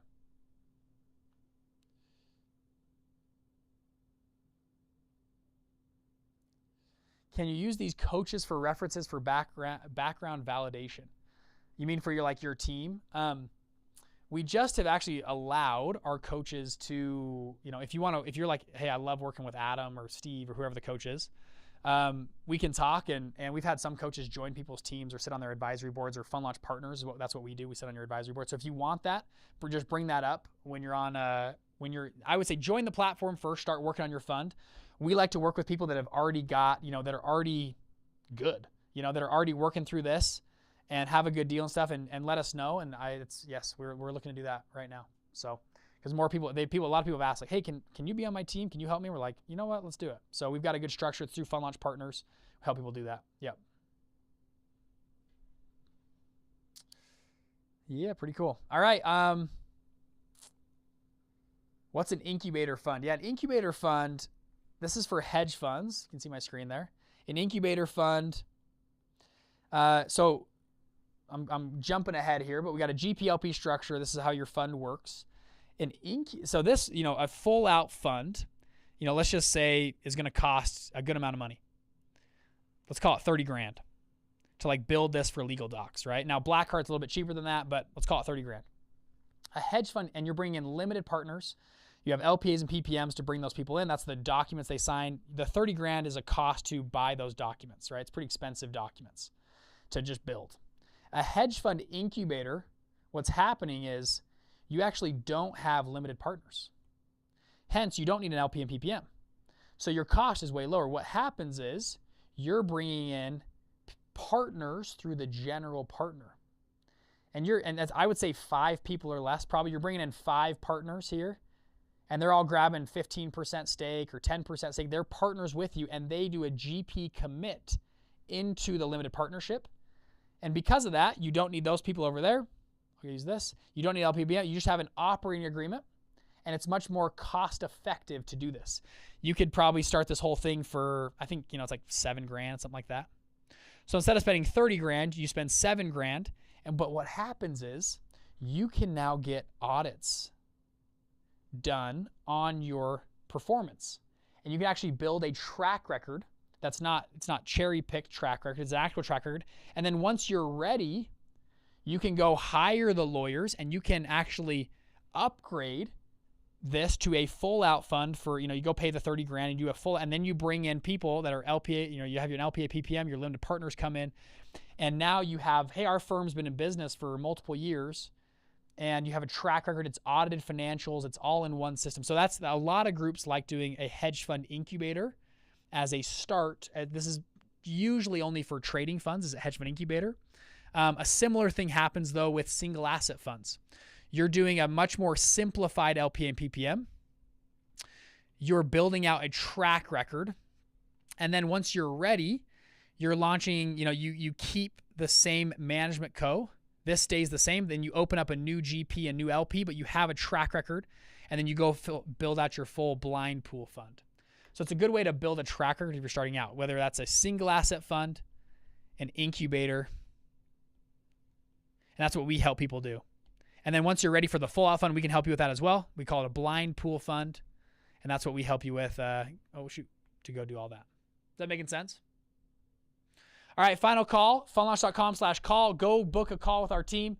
We're taking deposits over the weekend until Monday. Monday, we're going to start onboarding people in this new cohort. And then we'll be kicking off the cohort, everything September, first week of September. So next week is the deadline for people to join this cohort with Black Card to get going, get everything moving, get into Fun Launch AI, etc. All right, y'all. Great call today. Thanks for joining. We'll do more of these in the future. If this was useful, please go find us on social media. You can tag, comment, you can take a picture of us, like, yo, I was live with Bridger today. As a thank you, if nothing else, just if you can share our content with more people. We want to push this message out to more people. So if you can, share AltStreet. That's a free platform on funds. altstreet.com. Go share AltStreet. If you can, share our YouTube videos with others. We want to spread this mission to more people. We'll do more trainings in the future with that. So y'all are amazing. We'll probably be back live here in the next hour. We're going to do a Q&A session with people, actually the cohort members who have deposits down. We're doing a Q&A and kind of diving into their funds in just about 45 minutes here. So look out for that. We'll probably be live go look on our YouTube channel, Bridger Pennington, our YouTube channel, and you can go check us out there. So, all right, y'all. Thank you so much. We'll see you.